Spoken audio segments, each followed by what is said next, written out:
Morning, everyone. Oh, there we go. Hey. Now we're live. Morning, everyone. Maniac4Bricks here. Apologies for the late start, but we are ready to go. And thank you to Ray for already being ready in the room to start things off. Well, you see, I have an alarm that always works. Yeah, it's either the alarm doesn't work or my brain doesn't work.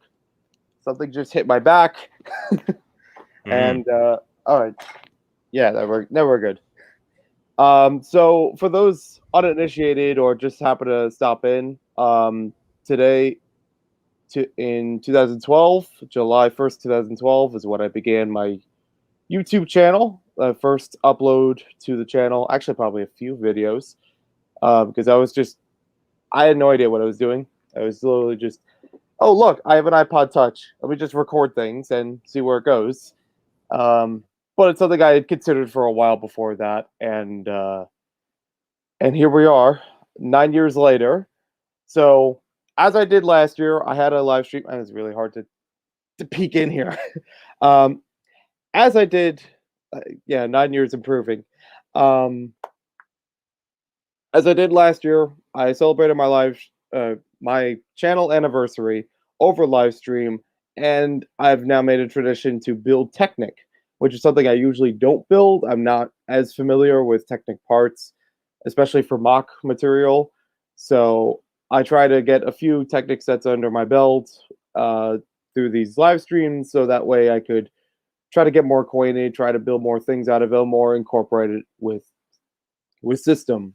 Um, and feel free in the comments below to ask about the journey so far, or what got me into YouTube making videos, or anything in the realm of it. It's a Q&A as well, and Ray will also be here with co-hosting the chat. Yes, and thank you for having me. I was going to say a quick hello to Skyworks and John Y. There's someone else here? I mean, I saw John Y, so thank you for joining.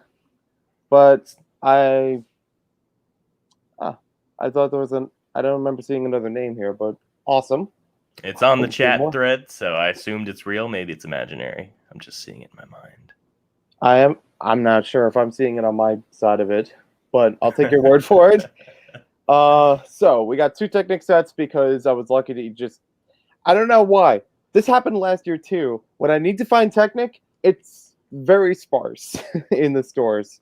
Or at least I just keep going to Walmart and just doesn't have a large variety of Technic sets. Yeah, do they even carry that at Walmart? I maybe found 5 or 6 different options. I think last year it was Target, but even less so.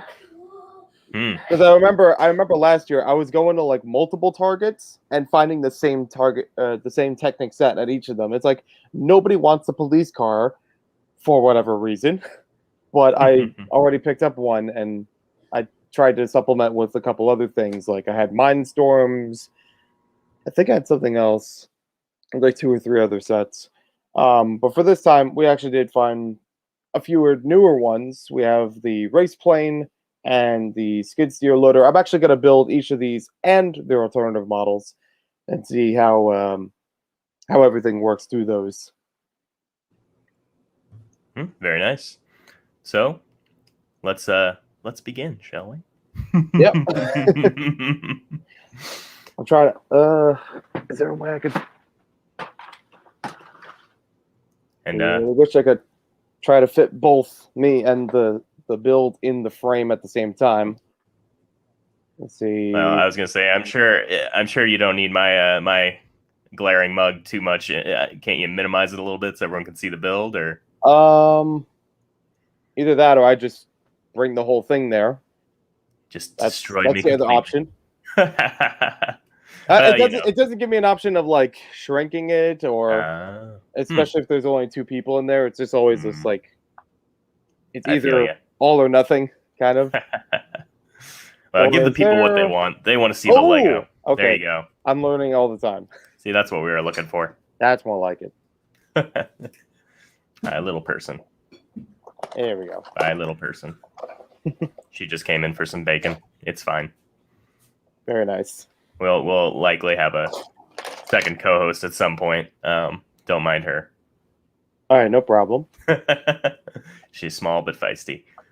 Mm-hmm. So what got you started doing all this crazy YouTube nonsense? Why don't you give us a little bit of your origin story? How origin? Yeah, wherever the beginning's the best part to start at usually, but So we're talking January 26, 1995, my birth. maybe let's start 9 years ago. A little forward from that. Okay. Yeah. So I've always been curious about public presentation. Growing up in grammar school, I had a program available at my school. It was called Forensics Public Speaking, and it was a sort of competition where people, just anyone between, I think, the fourth grade? No, it's between sixth, seventh, and eighth grades could go through basically picking out excerpts from famous speeches or readings from books or like comedy routines. It's like, how do I explain it? Yeah, you could choose any of them and either have it read or memorized for the competition itself, and it's about how well you can present that as not like as your own thing, but yeah, like get the point of it across, get the message of it across. It was in a way where almost by season, you had different competitions going on. So like it would start out with the reading. You actually could have the paper excerpt with you at a podium, and be able to read it off. And I think it was between 5 and 7 minutes was like the target of any of these. Right. So it's like you could choose whatever you like with it, and be able to read it there.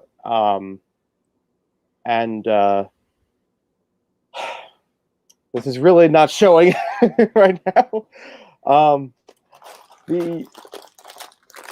As like later down the road, you could have like, dual interpretation was one where you could have two people that are doing the presentation back and forth. Right. I had fun with that one because you could either do two people or you could have one person taking two roles. So where I shined with the forensics competitions was doing the Who's on First routine by Abbott and Costello. So that was something I had already known beforehand. I actually did that, I think 5th grade or so at a talent show in my school with my older brother.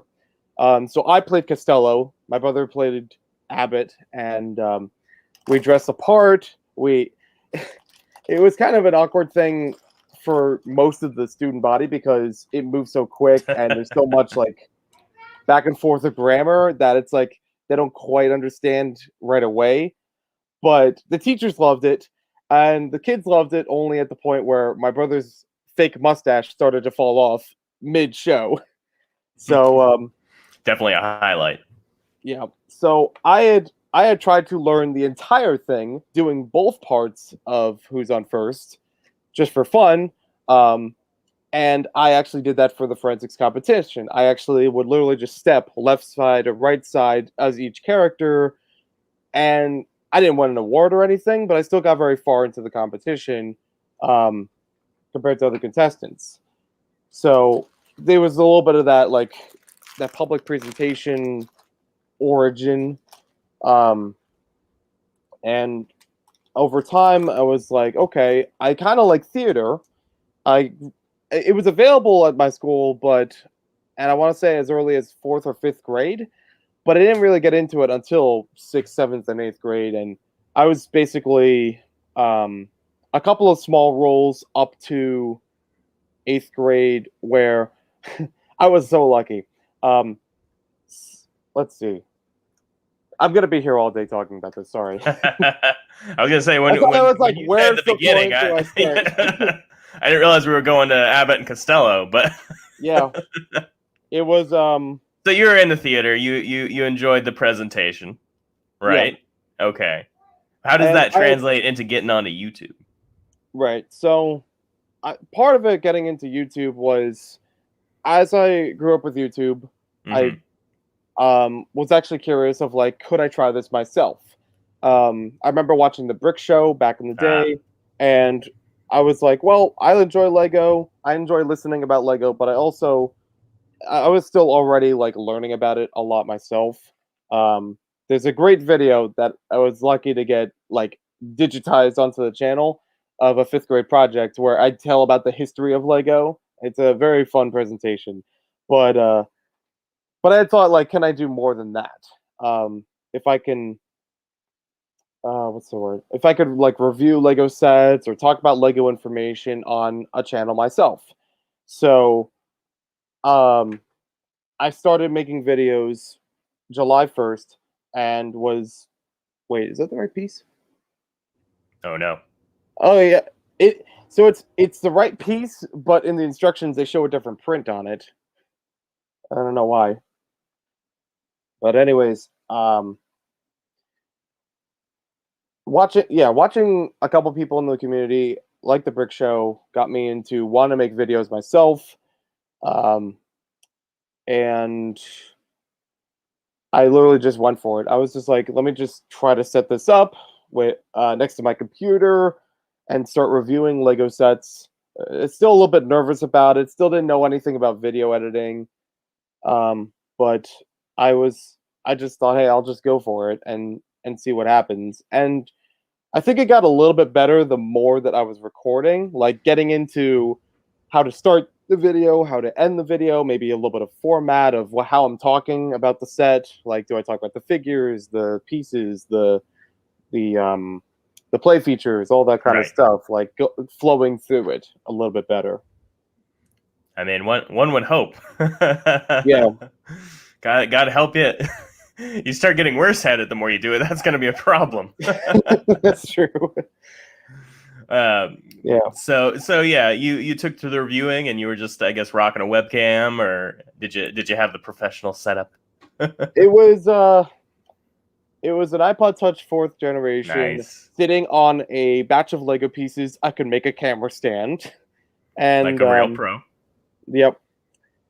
But not like the ones that were in like the movie maker sets or anything where it's like the rubber stoppers on it or Sure. anything like that. It was just bricks standing upright Yeah, to I'm always hold the thing. impressed by people who hack their life with Lego, use it to actually create something useful. It's like, oh, you made a pancake flipper with Lego, and you're actually Yeah, cooking pancakes. That's awesome. that's right. Very cool. Let's Very see, cool. and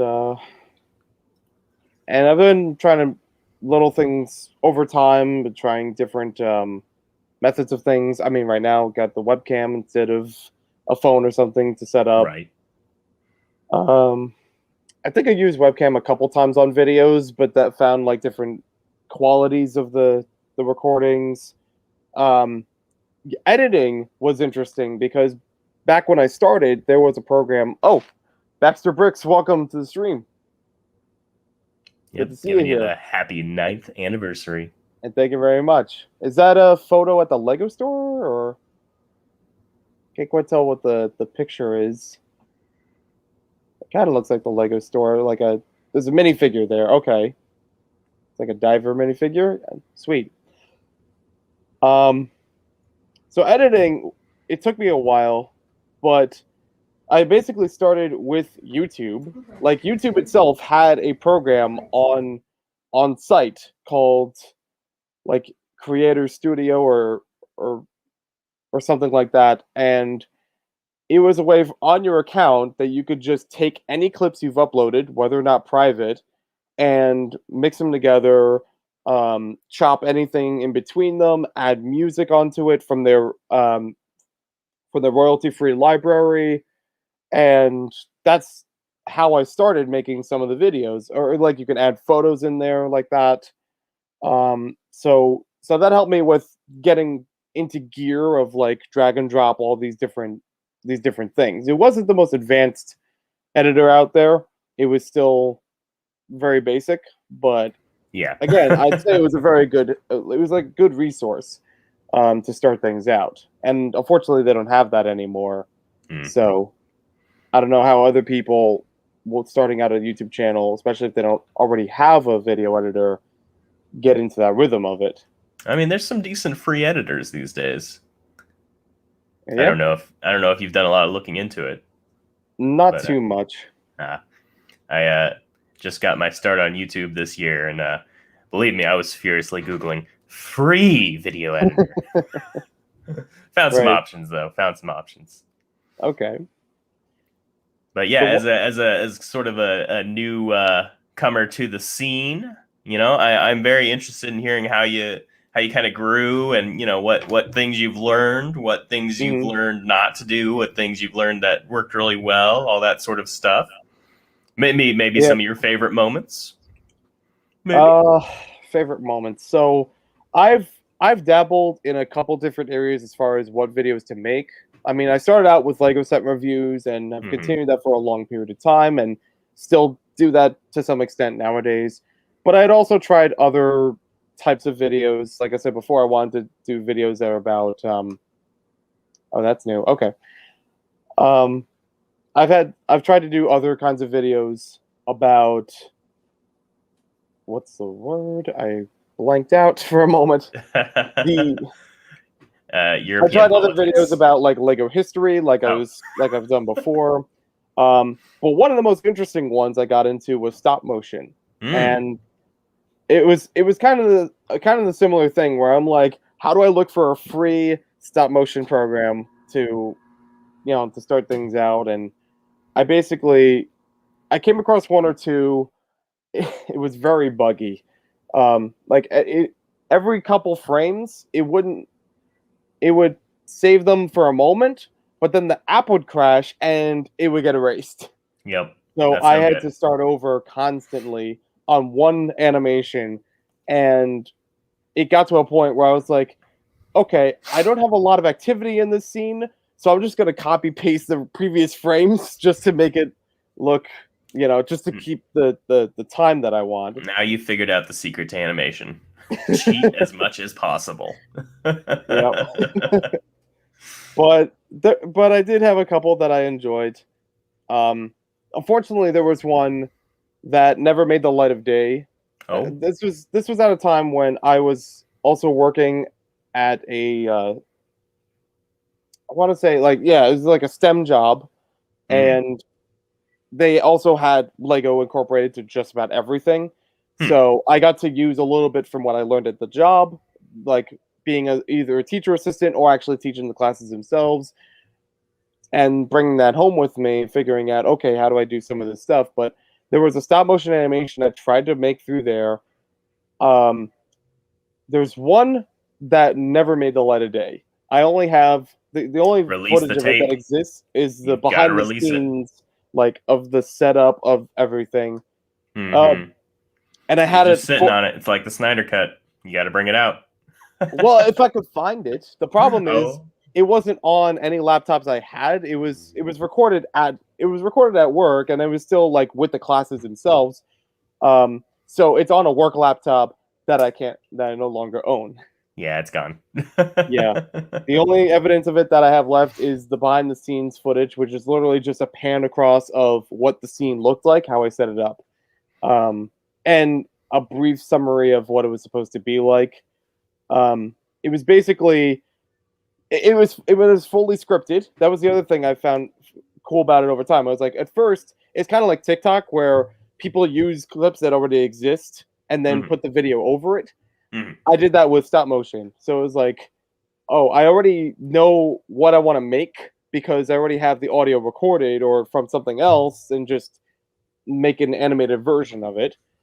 But this one I was trying to work on was fully scripted. It was basically two baseball players that are tossing a baseball back and forth, and I love that.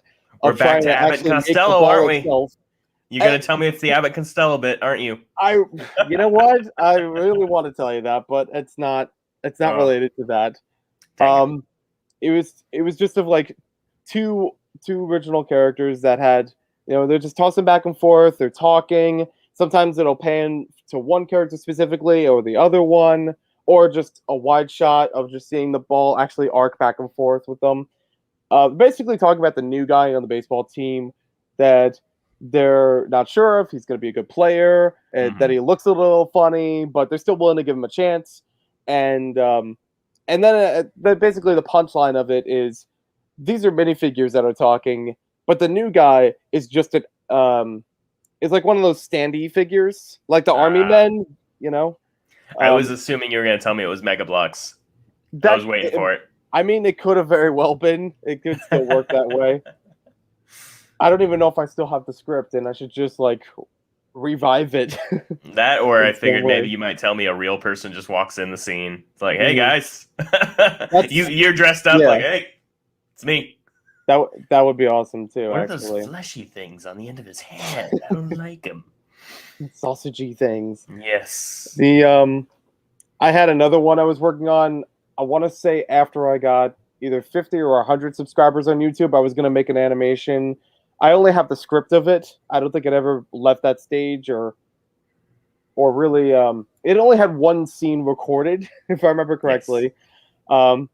Which again was like maybe a couple seconds long, and it wasn't completely descriptive. It might have even, I think that is still on the channel, but I don't know if it's public right now.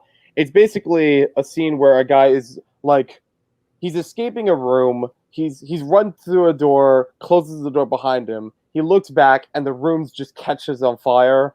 And then as he turns around, a couple other guys run in from the other end of the room, like.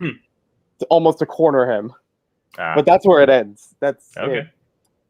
I think there was a Star Wars one I tried making, but again, very brief, of like a basic lightsaber fight, but I don't remember much beyond it. I don't even think there was any background for any of these, by the way. It was very just white background, end of the table, against the wall kind of thing. The baseball one was actually the most like planned out background wise. Like I had several base plates laid out. There was actually a sense of field and park and like benches, bus stop, a little bit more elaborate. Really pulled out the stops for that one. Yeah, I'm trying to think what else. I had also done. What else? I've done some videos of Let's Plays. But it was like sometimes they're on this channel, sometimes they're on another channel, because I lost the. There was one point where I lost the login for this channel, and I was like, "Oh, I'll just have to start another one." So then that existed. So all those years of work just down the drain, huh? I mean, I still got this channel, so I think I found the login again, or found a way to work around it. Obviously, you must have to get back in. Yeah. Unless you're an imposter. Suspicious. Very sus. I was like, I don't want to say it, but it's ingrained at this point. Has anyone seen you in the same room with? Never mind. Yeah. There we go. I've wanted to do documentary videos for a while. Right. Like something a little bit more than what I've done for like history videos, instead of just standing in front and being like, oh, here's the thing and talking about it. I've done some B-roll for at least 2 different kinds of documentary videos, but only one sort of scripted, and it's been really weird of how the process went with that one, because it was going to be a documentary about Toys R Us. And my growing up with it, my experiences with it, and this was after it, after they declined in actually June 30th, 2018. So yeah, that would have been great timing. Exactly. So I started recording footage of that around the time that stores were closing. Like they already knew what the end date was, and I was still going to the stores every so often to try to find things. And did you ever find out why those stores always smell like oatmeal? I never thought about that, honestly. I have never thought about that before. Like diapers and oatmeal, that's all they smell like. Weird. I'm I do live in Oklahoma, so they're a little less well kept here, probably. I'm sure, but then again, I there don't may be a know. reason why they shut them down. Yeah, I'm not. I'm honestly not sure about that one. Then, I'm but just teasing. yeah, that's okay. And I remember recording like extra skit footage Hmm. where I was basically at each location singing the Toys R Us jingle in front of the store. Oh, Um, that footage I is want to still see that around. footage. Yeah, Yeah, release so that. that would be fun. Um, that footage still is around. I still have all of the B-roll and everything for it. But the problem was I couldn't make the documentary because Toys R Us was coming back. It was, rumored for a while that it would be Jeffrey's Toy Box, like Nah, built into other malls or stores or whatever. nah. And then when it actually did, it was a smaller scale Toys R Us that existed in 2 states, mine being one of them, and I got to work there. So I'm like, okay, I can't do a video about this because it's still active, and I'm an employee here. I don't want to have any trouble. I mean, Um, for how long though? uh, let's see, November 2019 through 2020, but there was a big gap in it because of COVID. So Hmm. basically, the whole mall was shut off, and I was put on furlough. And then when it came back, I want to say June or July 20, yeah, July 2020, um, until early January, like maybe a week into January 2021, because I started there as a part timer and not a seasonal, and then it gradually went to, okay, you're on furlough and keeping some kind of updates, but it was just kind of an automated thing, so I didn't really get to speak with a person of what's happening. And then when it did actually come back, they hired me back on for just a seasonal at the holiday season. So I didn't get back in July. I got back in like October or November or something. And Wait, then I October, was November of 2020? of 2020, yeah. Oh, okay. I thought you said they And didn't call you back till January. wait, I'm so confused. no, wait, I'm confused. I am confused too. I'm also You lived confused. it. I'm also It's your confused on life. the instructions because I think I missed Oh, something. I'm making you do two things at once. I'm sorry. I'm trying to multitask. I'm always trying to multitask, Oh but Lord. it's okay. Uh, I was hired back Oh, you were October or hired back. November of 2020, Gotcha, gotcha, and gotcha. then I worked the holiday season until first week or so in January. Um, and then shortly after that, it was gone. Oh yeah. So, and I had heard, because I know somebody who lived near the Texas store, that they were much the same way going kaput too. So I was like, oh, that's unfortunate. But so I was like, okay, maybe now I can get back on track with the documentary because now I have that extra bit of information. It's like it did come back, sort of, and also it might be interesting to talk about it from a little bit of work experience post uh post work or whatever. Hmm. And then I visited there. I want to say in June at some point. I came back up north because now I live southern Jersey, much further from it. Um, I I went back up there to try to find the Looney Tunes minifigures because they weren't in my area. I'm like, I gotta go to the Lego store, and I guess I'll go up. I have to go further up north for that. Um, and lo and behold, not only I didn't think anybody else was going to move in there. I didn't think they're going to move in right away. And the store was fully like customized and constructed. So I thought, okay, they're probably just going to have to tear the whole thing, split it into two different stores, and it'll probably take forever. In April, apparently, somebody else moved in there, and now it's another toy store.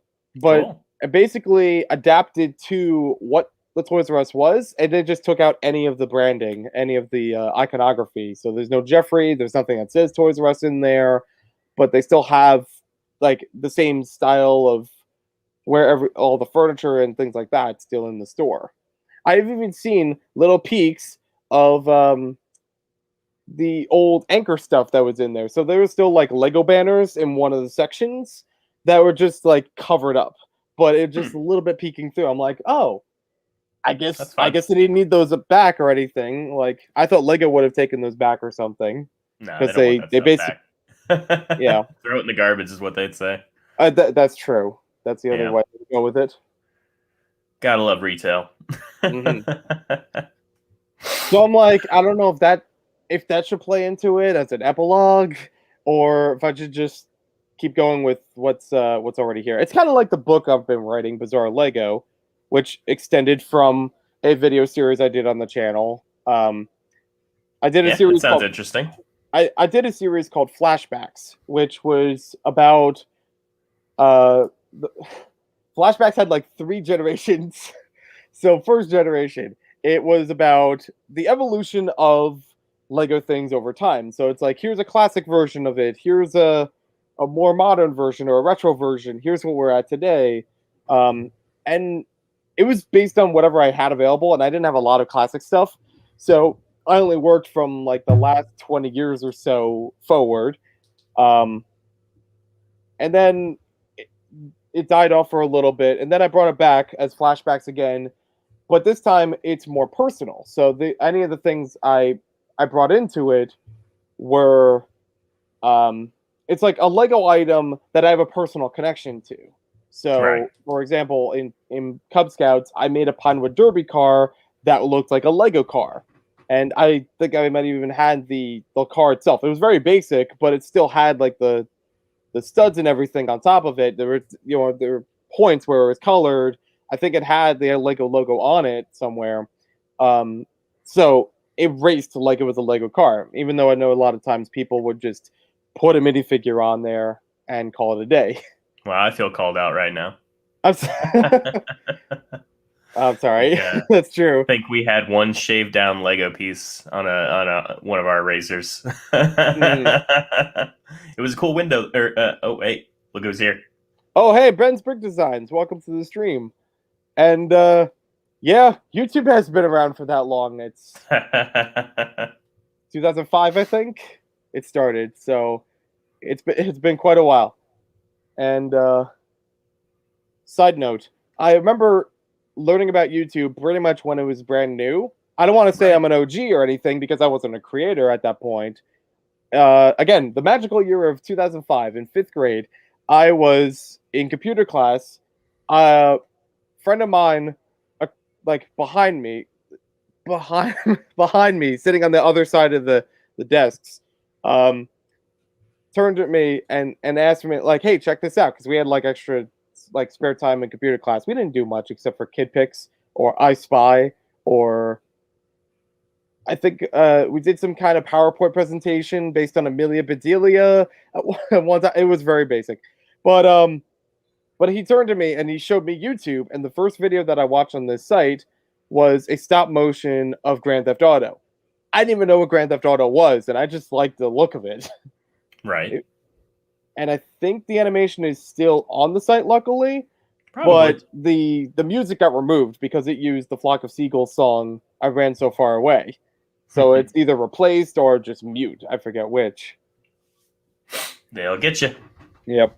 But it was like, oh, well, it was cool finding it later. It's like, oh, I can still watch this. And I remember growing up with a lot of stop motions on the site, like the first things that I would go to, and a couple comedy sketches here and there. So I guess that's also part of what prompted me in doing stop motion later down the road. But I forgot where I was. I mean, everything You're in here the is hospital fine. bed. You Yeah. just had an accident. I'm sorry to tell you. It's been years. You have to Yes. let go.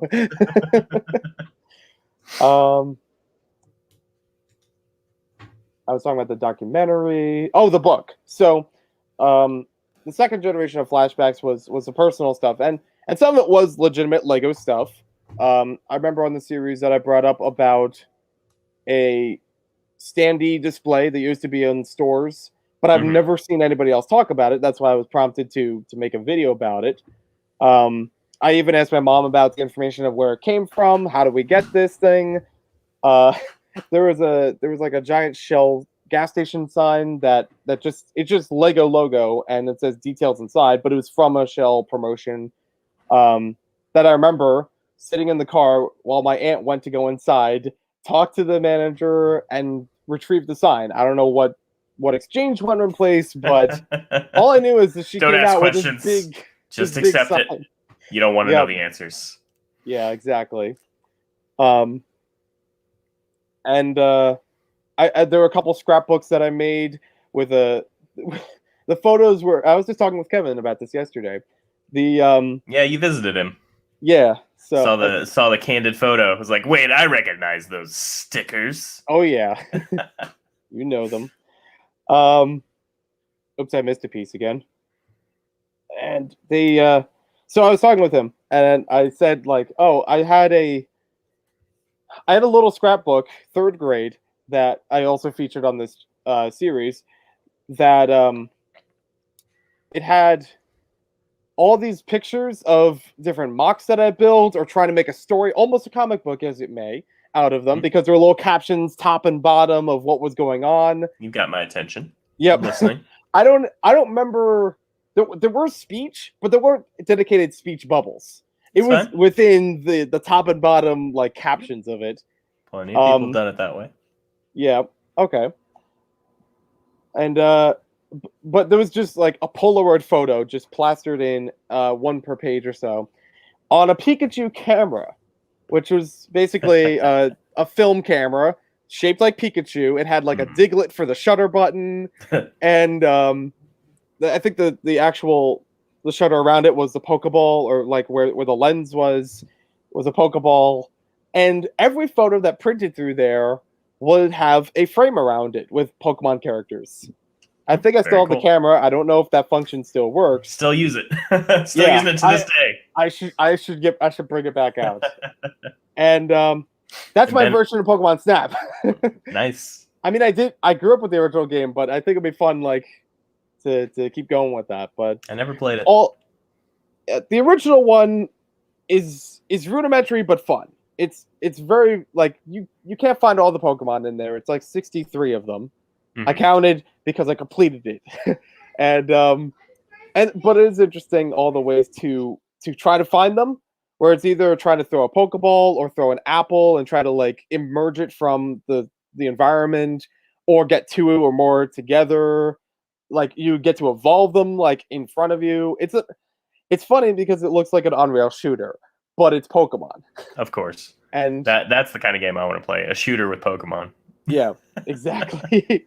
And Ben agrees with me. Comics. Yeah. I feel like a lot of Lego creators get into YouTube via stop motion. Yeah, I can think of a couple like that too. And whether or not I don't know if some of them have continued it, but I definitely know a lot of them have been around. Do people still do stop motion? Is that still a thing? Yeah.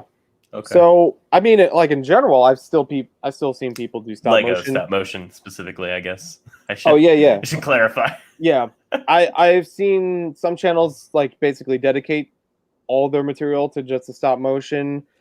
I think one or two that drifted off from it. There was like Nightly News at 9 used to be stop motion, but now Brick 101 does all kinds of things. He's done reviews for a while. I want to say, I think Forest Fire Films is still around, and maybe just like periodically put out something. I forget the name of the channel, but there's one I really enjoy that I apparently don't remember the name of. Not enough to enjoy that. I really liked it. Well, okay, not enough to remember it, but I liked it. I think it's Edbound.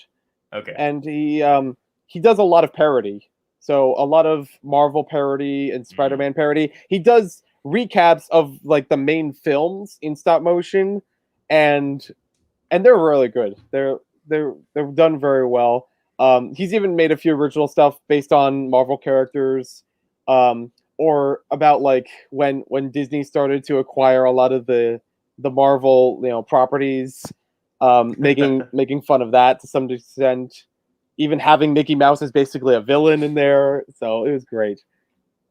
I think Chihuahua used to do stop motions. I mean, there was a longer name to it, but he changed it because the first part can be seen as a slur nowadays. So it's like, okay, can't use that. Really? But he does. I know he does some stop motions, but he also does some computer animation. Most recently, I remember he did Steam Hams in Lego, and that was all computer generated, but it looked really good, and it looks like authentically everything looked like it was built in Lego. It looked like the Simpsons special. It was very well done, Right. and so it's still out there. It's still an active thing, high and low, for people. Hiding in the shadows, waiting to emerge. Yep, Ready to. I know a couple of years ago I was a part of I Love New York, and they had a couple animators through there that sometimes taught stop motion classes. I'm sure that they would still do that as long as everyone can meet up again. Well, it's getting back. I don't know how it is up there, but down here it's like nothing ever happened. So we are in the south. Right. That makes sense.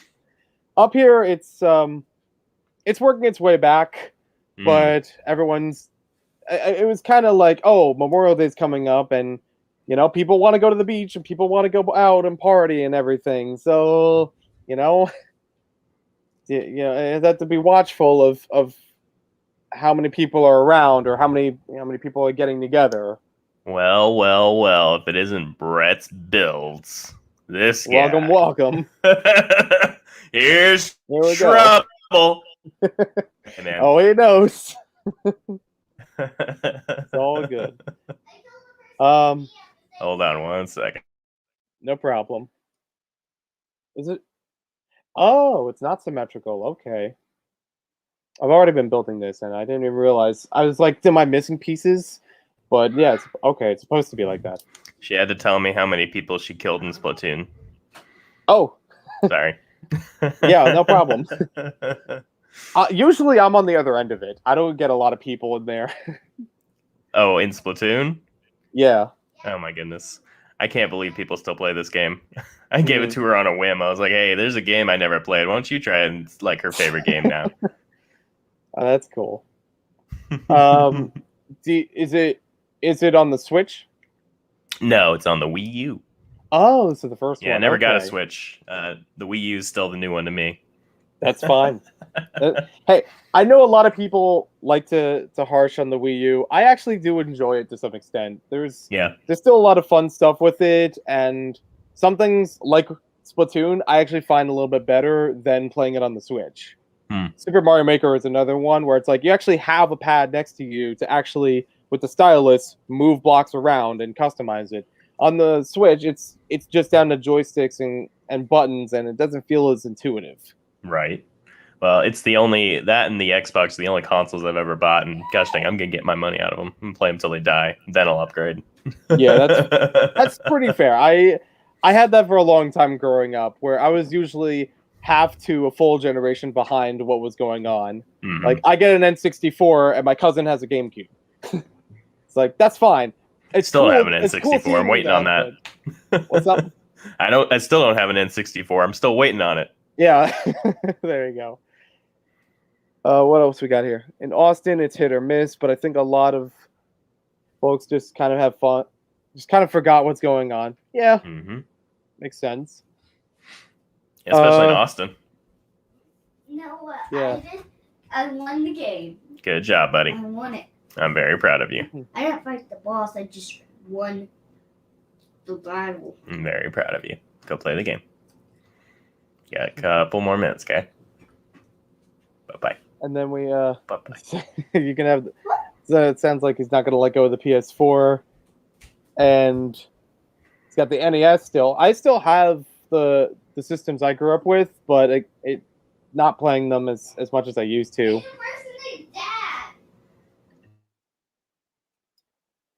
I don't know what that. Sorry about that. Oh, okay. There was a person named Dad. Oh. Anyway, I think I got rid of all my consoles. It was a great shedding of weight, getting rid of all that old junk, you know? It's like, what do I need it for? I'm never going to play it again. And if I do want to play it, it's on the computer. That's true, yeah. We're still working. And at least some of them have kind of grandfathered into other consoles. I mean, I remember the Wii having the virtual console, so that it's like, oh, you can still play those kinds of games, but now digitally. And and still going up to like the Wii U and the Switch for that. That's another reason why I love the Wii U. It has the Virtual Console still available in some way. So for people who were kind of sad to see the Wii Shop channel close, to be fair, wasn't much left on it by like a year or two ago. You can still use the Wii U if you wanted to play, because I have a bunch of my N64 games available through there now. There's Pokemon Snap on there, I'll tell you that. Oh, neat. And you get to save the photos, and share them elsewhere. Nice. So, like, even though, I mean, the original game, you couldn't actually save. You could save the photos on the game card itself, but you couldn't print them because it's an N64. So you had to go to a Blockbuster and participating ones that had a giant printing machine, insert the cartridge into there, and then get an actual like Polaroid photo from the game. Right. So not difficult at all. Yeah, totally everything, anything that anybody could do nowadays. And now we live in the future. Yeah. And you got a couple new drop-ins here. Looks like MG Bay is giving you congrats. And 29 MJ Bay, thank you. __ thinks we All should right, have. This is the first time I've seen 29, but welcome to the stream. What happened to the first 28? Good question. Are there any beyond 30? I think we should have an Imperial Clone Trooper battle pack based on the Bad Batch.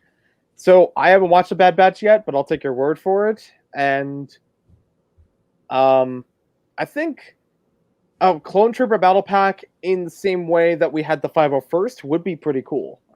Something of that size, of like $30 set, you get 2 vehicles that almost everybody can operate in there. I think it would actually be a good idea. Isn't there a bigger set with all those characters in them right now? Like a ship? Like $100 plus set, I think. That's the one. That's where they get you. Listen, guys, this is Lego. Why would they do the cheap thing when you will still pay for the expensive thing? They're not fools. It's I remember when Ninjago started, and they would have on the back of the box like a little splash image of like, you can get this golden weapon out of 4, collect them all. Yeah. And have them buy every single set to find them. Until the pieces were just like super common. But then but it's like that's always happened with Star Wars. It's always been collect them all if you get the really big sets, or I'm still surprised that Baby Yoda is no longer exclusive to the $120 or whatever it was ship. Yeah. I thought for sure that would last a few years. Yeah, that's true. I've seen that pattern where Lego decides, okay, we really want something out there. People are definitely going to want to get this thing, especially if it's a minifig or some special pieces or whatever. We'll put it in the high-end set to start out. Maybe a few other high-end ones, year 1 or so. And then we'll whittle it down over time. I remember some new elements happening like that. Like in Ninjago City, there was 1 or 2 that was, I don't want to say it was a big deal, but was still like, oh, that's cool, that exists, but it's Ninjago City, and you only get 1 of it. And don't they have 2 of them now? Well, now they have 2 of them, and probably the pieces have been shuffled around to a couple other sets since then. But especially minifigures, yeah. Or like they just had the Disney figure or the Disney sets, and it's like, oh, you can get Goofy to go along with all the other ones, even though it wasn't in the console minifigures. You could get Goofy if you get the train, which is a Jagunda set. Right. But then now, if you get Goofy, he's in a smaller, more affordable set, but he's a different version, and he has like a cooking outfit or apron or something on. Well, all I can say is the day they released that $800 mini or Millennium Falcon, I knew it was never going down. It's just going to keep going up. It's going to keep getting worse. Oh yeah, that is true. It's that part is hooked. Something that part is something that even as a Lego fan, I'm like, why would they go that way with it? Because people pay for it, and they did, and they do. Why would you not? They did. It's a sound business decision. I've seen it. I've seen firsthand of people buying it in the store, and I'm like, I don't know how you're getting that home, buddy. But even on the matter of our biggest Lego set, and then they keep toppling it like every half year to almost a year, and now it's almost every month. Yeah. It's like they're I'm pretty sure it's just chasing the press. That's like, okay, we got to put it back out there. Do people still build? I think they build. Yeah. And Sai wants to say hello, by the way. Oh, hey, Sai O'Connor, welcome to the stream, buddy. And Ben's looking forward to if Cad Bane shows up again. Oh, eventually. Hoping they would do something with Thrawn. I don't know much about the Star Wars extended universe, but I know Thrawn was a very popular thing. So I thought they had 1 or 2 figures based on Thrawn, but it might have been like before it blew up. So I'm surprised as well that they haven't done something related to that. Well, they keep putting him in the cartoons, so I'm sure he's going to come to live action eventually. Mm-hmm. Hey, they did it with what's her face, Ahsoka. That's the name, right? Ahsoka. Yeah, sorry, I it's remember escaping me for a second. Too. I don't even know if you're a Star Wars guy. I'm sorry, I turned this into a Star Wars conversation. No, it's okay. I mean, it's ironic. This is more of a Star Wars stream than when I had a stream on May the 4th. I was actually building Lego Star Wars sets, and I was trying to generate Star Wars conversation in the chat, and not much happened. It was like every once in a while, but this is actually more Star Wars stream than that was. But I'll reiterate from there. I grew up with the films. I don't know much beyond it. I don't know much of like the TV shows outside of The Mandalorian. I grew up with some of the games which had extended universe stuff. So that's basically where my interest in it lies. And it's one part. I feel like there's so much else that there is between books, comics, TV shows. I just can't absorb that. Right. But also... And I've got to defend myself just for a second here. Ben, it's not that I didn't know her name. I just have a hard time with names in general. I'm very familiar with the character. I promise I know what's going on. That's true. Anyway, sorry, I just had to defend myself. Show recently. Yes, I've watched the entirety of Rebels. That's the only Star Wars show I've ever liked. But I really liked it. It was pretty good. So, I'm aware. I'm there. I'm with you. I think I'm only familiar with Rebels. Like I haven't watched any of it, but I have picked up 1 or 2 of the Lego Star Wars sets based on it. The original Phantom, which I just thought looked like a cool vehicle. It wasn't even like I had no ties to it or anything. And I got 1 or 2 minifigures in a trade. I'm like, I don't know who this guy is, but that's a cool outfit. At least stands out from the rest. I really don't know the name of him, but he's kind of tan. He has mostly a green outfit. Oh, he sometimes wears a helmet, I think. Kanan, I believe. Yes. Okay. I don't know if you want spoilers on that or not. He's a Jedi, and for me, I don't think spoilers are going to do anything because I don't have the context to work with it. Okay, well, the spoiler is the reason he wears that is because he has gone blind. Okay. Yes. That's fair. A traumatic incident occurred. Mm-hmm. Wasn't just in his sleep. That's a fair reason to wear it. Although I don't know what that also makes me wonder why he doesn't always appear with it, because I've seen a bunch of times where he just has like a ponytail or something in the back. Right. Well, he's not blind then. He only wears it after he goes blind. Oh, okay. So it's at a point. And it happens at a certain point. That makes sense. Does the helmet help him be less blind? I mean, I always took it to be like an eye patch or sunglasses, just covering up the scars. But I maybe it. I don't know. I don't know how Jedis work. Do you? I wouldn't know much better. I mean, the only relation I can think of it is like when Luke's doing his training and has the helmet, obscuring his vision. Right, and that's what they're referring to. That's what they're creating an illusion to. Maybe, but that would make a lot more sense. Who knows? But I'm sure even the chat knows better than I do. How many things in Star Wars actually make sense when you start thinking about them? I'm going to posit very little. Probably not much. But I've had fun with a little bit of the extended universe stuff that I know. I've heard of The Force Unleashed, but I've never played the games. But the ones I grew up with were the Rogue Squadron series and Shadows of the Empire. Apparently, Shadows of the Empire is a book.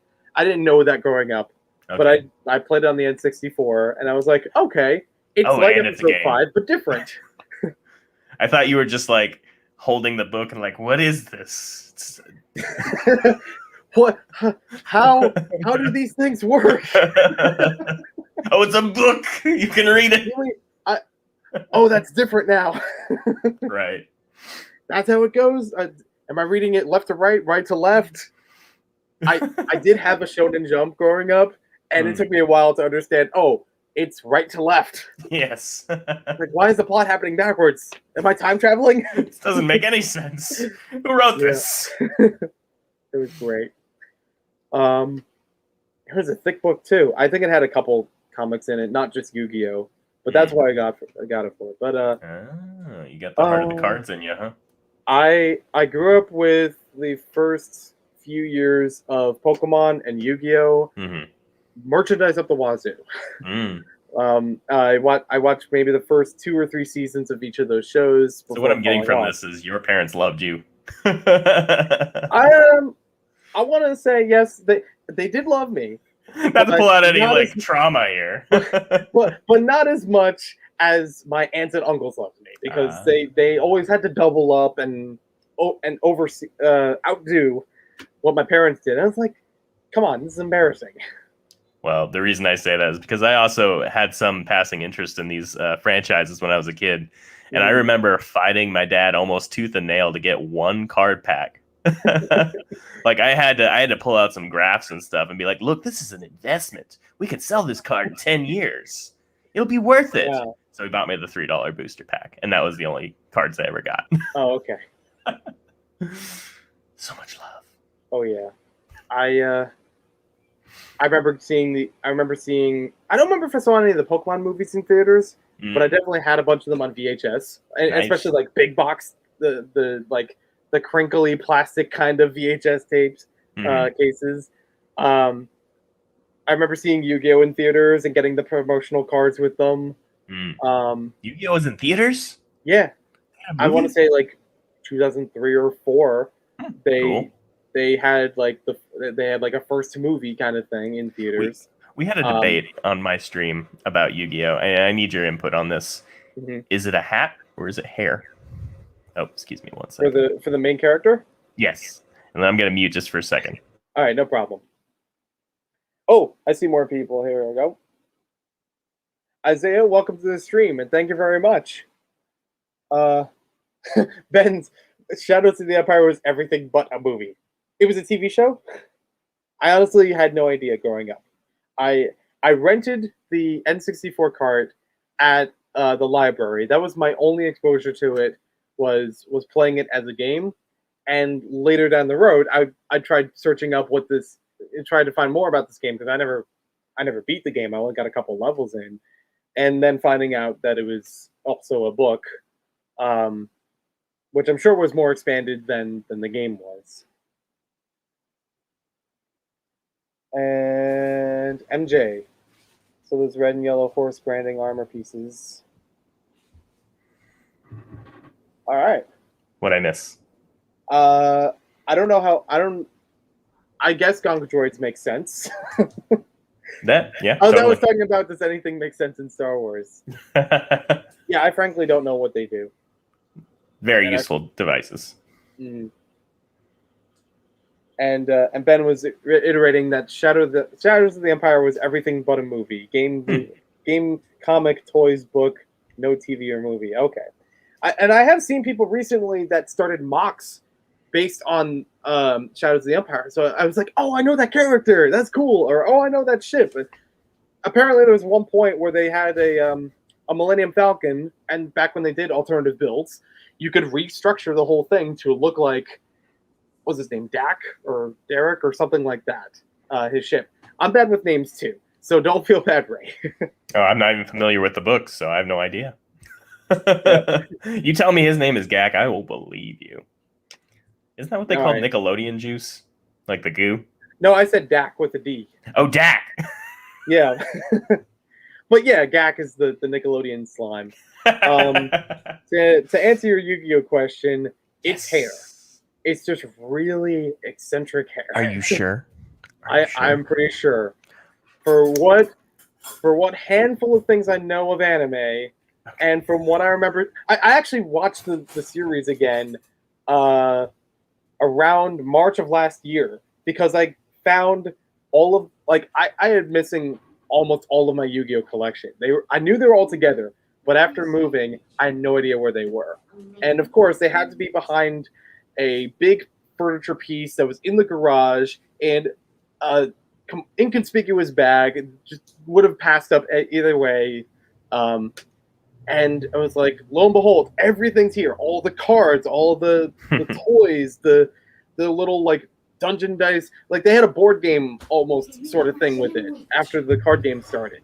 Because from what I've heard, Yu-Gi-Oh didn't just start as a TV show; it started as a manga.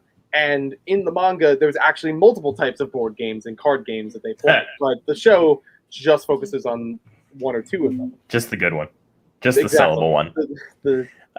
I just picture them playing Monopoly, but like in the Shadow Realm. Basically, yeah. From what I've heard, yeah. And you landed on Park Avenue. And apparently, what do you call it? The term of Shadow Realm only exists because they just can't send them to hell, or they can't like kill them. So it's like, oh, they're just in an ethereal plane. It's like, okay, cool.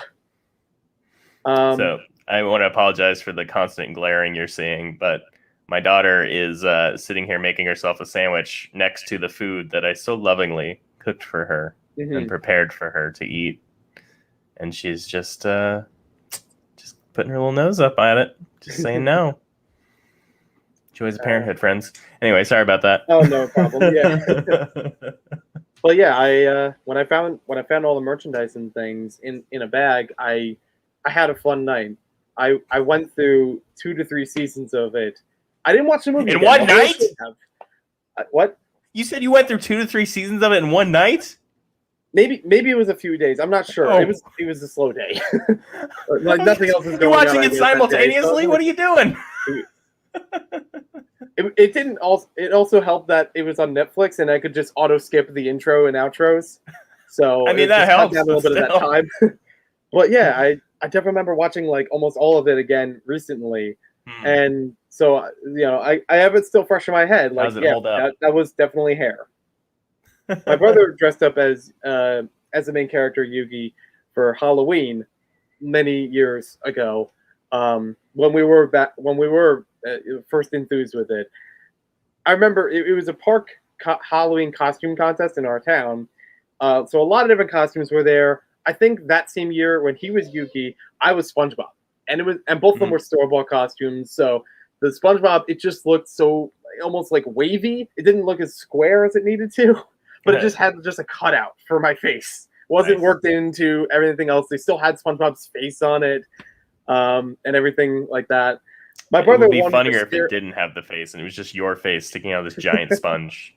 I just need to grow a giant nose. Yeah, exactly, and rosy cheeks.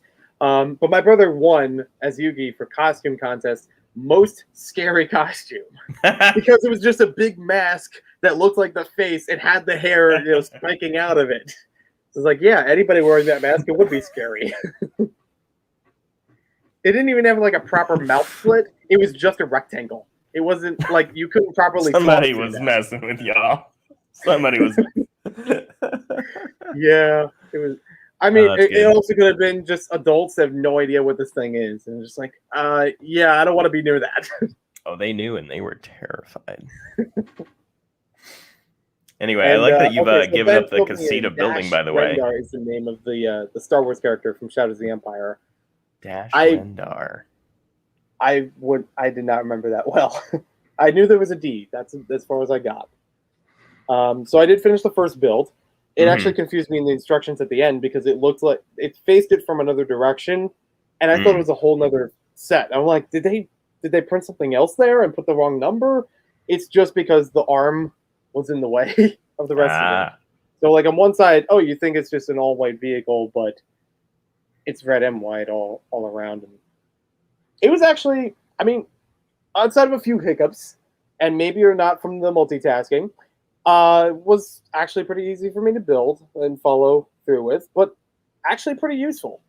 Like actually having like this like lifting dump mechanism and actually raising it back and forth. I thought was pretty cool. Yeah, it was There's cool. like an extra gear on the back. I'm not sure what that's supposed to be. Oh, now I know. Okay, so that's for the arm too. I think. Wait. I Hold, have no please. idea. I have no idea. I mean, it's like. Bubba Bricks So wants it to does congratulate move. you, Okay, by so the way. it's really slow because it's a. I should know this. How many years have I done STEM classes, and I don't even know what a worm gear is. I've been out of it for a while. Last time I did STEM classes was like maybe October last year. So I'm going to go with that excuse. It all just seeped out. Yeah. So, okay. So that's why I was moving very slowly. I couldn't tell if it was moving at all at first, but everything still works. And I think that's actually enough room to fit a minifigure. Very I'll nice. just grab this guy. That's why I never got into Technic. It's all or Technique or however you say it. Doesn't many You got it right fail. the first time. I thought for a while it was Technique, but I It think makes you were right the sense. first time. Okay, the guy does. Oh, I do. I should have said this earlier. I do apologize about the glare here and the fact that there's a very obvious light source here that's blurring things. Mm-hmm. I just couldn't find a better camera setup in the room without demolishing 9 years, things. folks. 9 years. A pro. I never claimed to be a pro. 9 years. That's all I can say is like, well, I'm still here.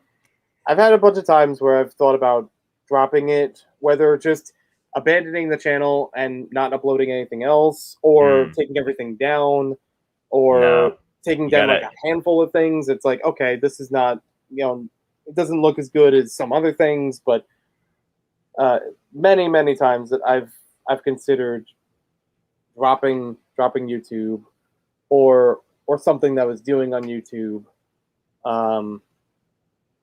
But and many times also people consider like, try to I really wish I had words right now. Many times that people like ask me about like, well, you don't have to make it a job. You don't have to make it your career. And even if I can do monetized things, I know I'm not making money from it because like regardless of views, YouTube's going to get the buck first, always. Yes. So I was going to say, I want to dig into that more, but real quick, we got to say bye to Ben. He's going back to work. All right. Thank you for joining. I don't know Ben, if you heard, but I'll talk to you later. Wanted to say congrats. And Bubba Bricks, thank you for joining. Thank you for stopping in. Good to see you again. But you're saying monetizing doesn't do much for you? I am lucky if I make $100 a year. Oh.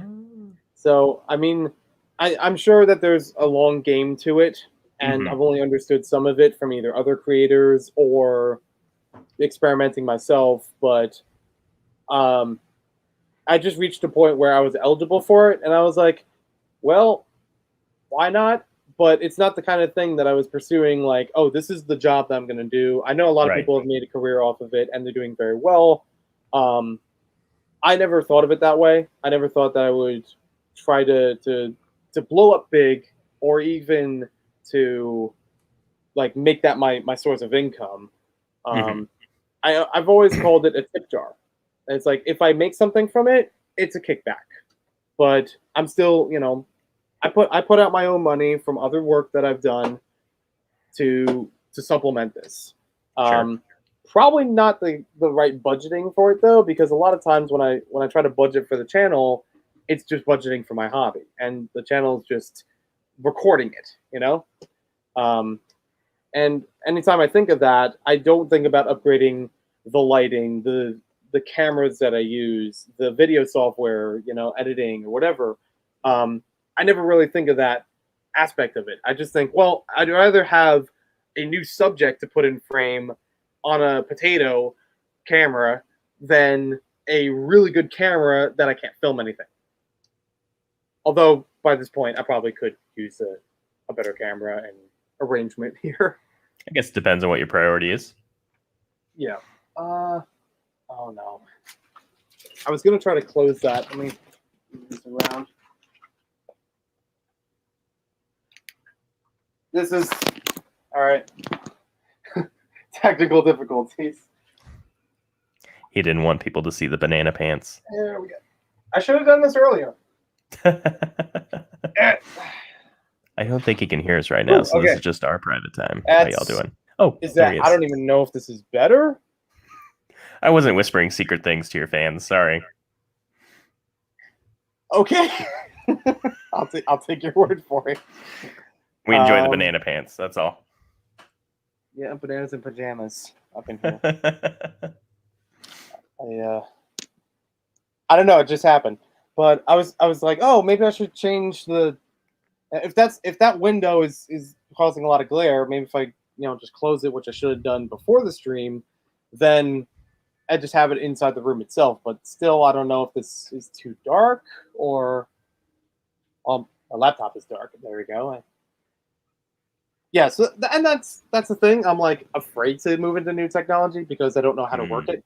I mean, I've had this laptop for like 2 years, and I still, have still have a lot of stuff to fiddle around with it. Or I just moved here, so I'm still working around this room. It's like it feels like for the past few years, everything has just been evolving, whether or not up or down, and fast. I'm just having a little more struggle with trying to adapt to it. It's not like when I started 2012, 2012 to 2016, I was in the same house, and that gave me a lot more consistency of like, okay, I'm always gonna have this room and this setup and where to face the camera and how to do whatever I need to do for videos. 2016, I moved, and then a brief period last year, I moved again, but then I'm here now. So everything in between has been like, okay, things are changing, jobs changing, a lot of things in personal life that obviously had to take priority, and I just put this on the back burner of focus, trying to make this more than what I've already done. So right. In all reality, you could look at something that I've recorded recently or uploaded recently and look at something I made in 2012, and you're going to get, I'm not going to say the exact same thing, but a similar feel. Yeah, but that's also because I haven't been able to figure out a lot in between or get the right time for it. There were some times I actually made videos that were outside, or I'd go to a park and try to film videos. I've done a few sketches. I forgot to mention that earlier, too. There was an infamous series that some people may remember on the channel back in October of 2018. I wanted to do this like a month or two prior to it. That I wanted to, I was mostly doing Lego videos on here, occasionally some other toy products. Not as much on the video game side, because if I did, it would just be holding a camera up to a screen, and it looked glary most of the time. So I was like, you know what, this is not gonna last a long term. Or even on a computer. I didn't have a capture software that would I could work with that. So in 2018, I came up with this series called Oddtober, ODD Tobo, and I basically was an excuse for me to try knockoff Lego, to try, to actually, willingly buy and review Lego products, or not Lego, I put in quotes Lego products, just to see in comparison to authentic, genuine stuff, see how it compares, if they can interact with each other, or just how the quality is, like of the plastics and things. But I also wanted to build a story around it. Around that time, I watched another YouTuber who had almost an ARG kind of series. that is kind of presented as a mystery, where it's like, okay, Right. there are several episodes to this, and there are little clues in between that kind of link things together to make a story to it. The person running the channel had multiple characters that he played at different points, and they were all presented as if they were their own characters, not like him in just different outfits. Almost presented itself like Clue, because the series was called "Who Killed Markiplier," and way to bury the lead on that one. Yeah, exactly. so it started off presenting like almost the person, almost an extended version of the personality of Markiplier from what people know on the channel and what he normally does. Obviously gets killed off, early on. But there are also other characters that he plays that are around at the scene. So much like the game of Clue, there is a Colonel Mustard-like character, and so like different getup and everything, and a very well done thing. But also, he probably had a better budget and actually a staff with it. I never had a staff or a team or anything to film the videos, other than, hey, I'm gonna ask my sister to hold the camera while I do something, or I'm just gonna put this on a stand and run over here and get the thing done. So I try to do something like that. Try to make a mysterious storyline to work in. Like, why would I be reviewing all these knockoff things? Like, it's not the usual thing for the channel. I'm working it in with the Oddtober vibe. To be fair, it had a good premise to it, but I was still making stuff up along, like throughout the month, and that's where things got a bit confusing and off the rails. I remember that Kevin was actively watching at this point. Oh yeah. So he called me one day towards the end of the month, where most of the videos were already done and uploaded and weaving whatever story I wanted out of it. And he was genuinely asking me if it was like supposed to be real, if it was supposed to be like that I was really talking with the camera or trying to like get a message across about this, or if it was just an act, or if I've always been an act. Like, oh, he's been putting on a persona for all of the YouTube channel. Like, that's not how he actually is. And he's met me in person before that, but he still was like, it seemed a little bit off of how it was presented in the series. Right. Because, I mean, more personal reasons of why October means a lot to me. But it was in a little bit more of a somber way. And the way that the series went, it was basically, there was at one point where I developed a video technique of trying to film myself multiple times in a room, which basically was me filming one outfit here, me in another outfit here, sometimes a third one, and then just splicing the footage appropriately, layering it over each other so it looked like I was there at the same time. Nice. Yeah, it's And classic technique. yeah, and I enjoy it. I would love to do it again, to some extent. And I've seen other people do it, and it's always fun when that comes up. But I had done this with three, I want to say almost four characters in the series. Not all at the same time, but at least having four different characters portrayed. Not much was changed between them other than the outfit. Like, voice didn't change that much, so it was also kind of hard to tell who was talking. But basically, the premise was the main character, Maniac4Bricks, was kidnapped by. At the time, I was also doing. I had another channel running, and I was dabbling between toys and video games. So I was like, okay, I still did that stuff, but I did it elsewhere, so that the main channel was just the Lego stuff. The other channel was Maniac for Toys and Games. So Maniac for Toys was a character, Maniac for Games was a character, and they had personas to go with it.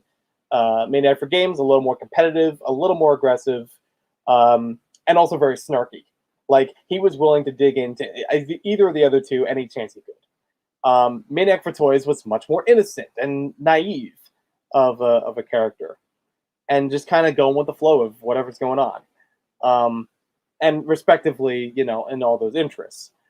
So, and Maniac4Bricks was just as close to me as possible. It was like somewhere middle ground between them. So, yeah, Maniac4Bricks was kidnapped by Maniac4Toys and Maniac4Games, and basically, uh, driven in the back of a car to an abandoned building, dropped off there, locked the door, and and those two Toys and Games, I'm just going to call them that. Those two Toys and Games. Games was obviously the head honcho.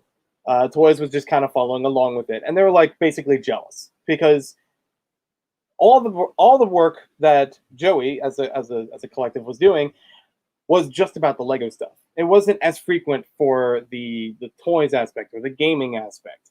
So they wanted to take over the channel, make Maniac4Bricks look bad by reviewing the knockoff Lego stuff and portraying them as if it was real Lego, and then to upload more gaming stuff and more toy-related stuff on that channel. That didn't quite work. Oh. Like in real life, that actually didn't work so well of making more of those videos. It just became doing the knockoff stuff as a marathon, which was kind of cool in its own way, but it also felt weird of adding the story with it because it's like, oh, we had to play the long game of understanding what's going on with, you know, the dialogue in the background. By the way, want to cut in real quick and say, oh yeah, Kirk says happy anniversary.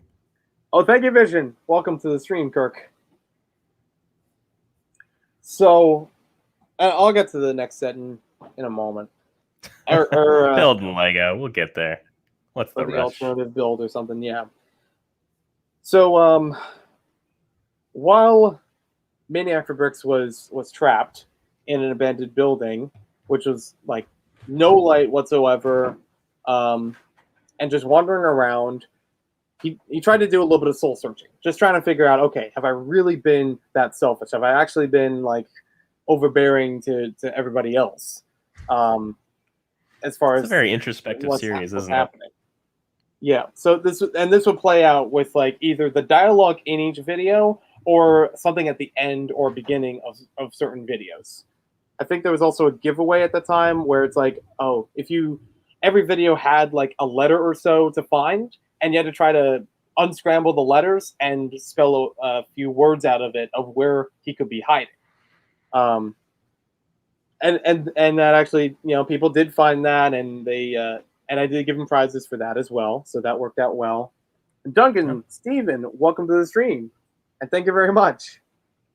And that's right, Kirk was there. He won the giveaway. He won. I think he won, and Brickhead family won, and I want to say there was a third. Can't remember. I know it's at least both of you. But the finale for it, I tossed around a couple times where I'm like, do I want this to end on a happy note because it's already been very somber throughout, but also emotionally, I was not in a good state of mind. Again, probably with the timing of everything, regardless of the actual video process, and it kind of ended a little bit more somber than I would have liked. And he still has it. Cool. He still has the brickheads. That's right. They were all the prizes were like a choice of brickheads.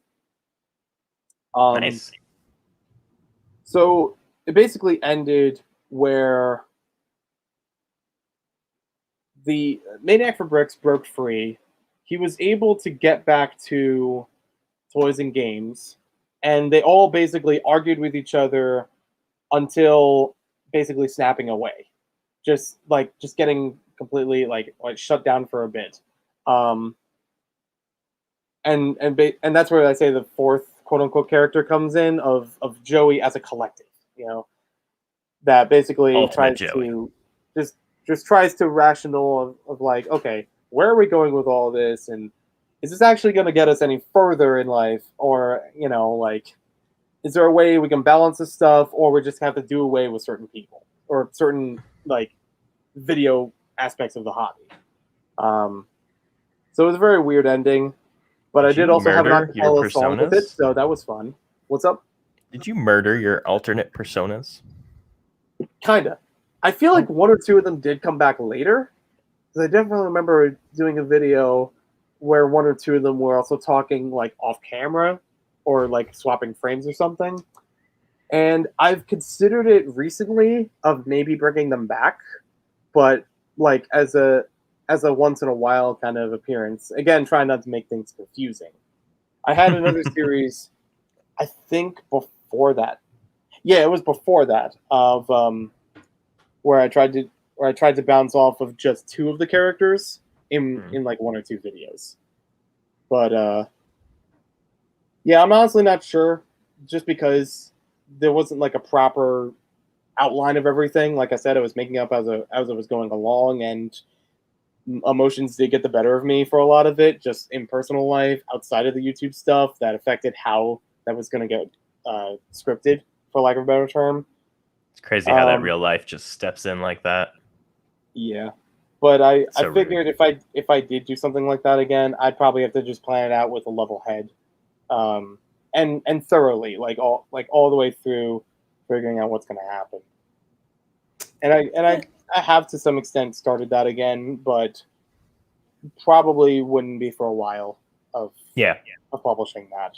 And wouldn't be every video either. That's the other thing about it. I wouldn't try to make it as like every video for a big chunk of time. It would just be its own series or something, or on the other YouTube channel or something like that. And I kind of like the narrative idea, though. It's fun. Yeah, thank you. Hey, maybe next October. It's coming. So last October, I did want to bring back just the main premise of reviewing knockoff Lego. I figure, okay, let's bring it back to basics of what this was supposed to be at first, and without any kind of convoluted story. I'm no Kingdom Hearts writer, but I know that this was still like not an easy thing to follow. Wait, hold on. Was your example of good writing Kingdom Hearts? No, my example of over elaborate story writing. Okay. I just wanted to be clear on that. Yeah, no. Sure. I haven't played them, and that's one complex. Of the reasons why Certainly, I haven't played good. It's like I know that it's a lot to work around to understand it. I'm saying I don't want to write a story like that again. But I figure if I bring it back as Oddtober, I'd rather just do it as a review marathon. Just here's a whole bunch of knockoff Lego products, or or something slightly off from, slightly odd, if you may, from construction toys. That'd be fun. To just do straight reviews about them. No shame they don't do Creo still.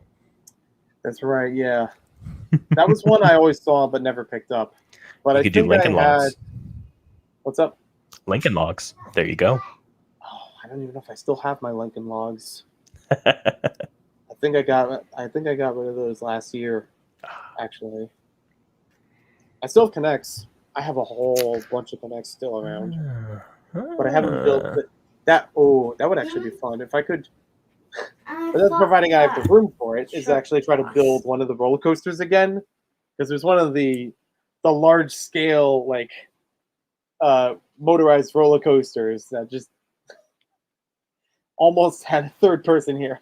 You need me to? Oh no! I was pressing the wrong button. No, I can't call myself a professional. Good job. Now she's off. There we go. And hey, Brick Blaze is here. Hey, welcome, Jason, and thank you very much. For those joining in, I probably should have recapped that I finished one of two models. I haven't gotten to the alternative build yet, but I was planning to do that after going through this. And quick review of it. It wasn't too hard to put together, but I did multitask between talking and building, and somehow missed a few steps or pieces here and there, but worked my way back. And then one or two things in the instructions. It showed a printed tile that wasn't there, but another one was here, so I don't know if it actually happens in some of them. And it's functional. I like it's simple, like $10 or $15 set, but still has a lot of cool moving parts to it. I was thinking this was just going to be something that you can move like one piece to it and then just rolls, but it's not bad. It's pretty solid. Solid. See if I can pull up little build. Oh, you good now? Oh yeah. Okay. I'm getting a little bit of an echo though. I don't know if you're hearing that. I haven't heard that. Yeah, Sure just a hair of it.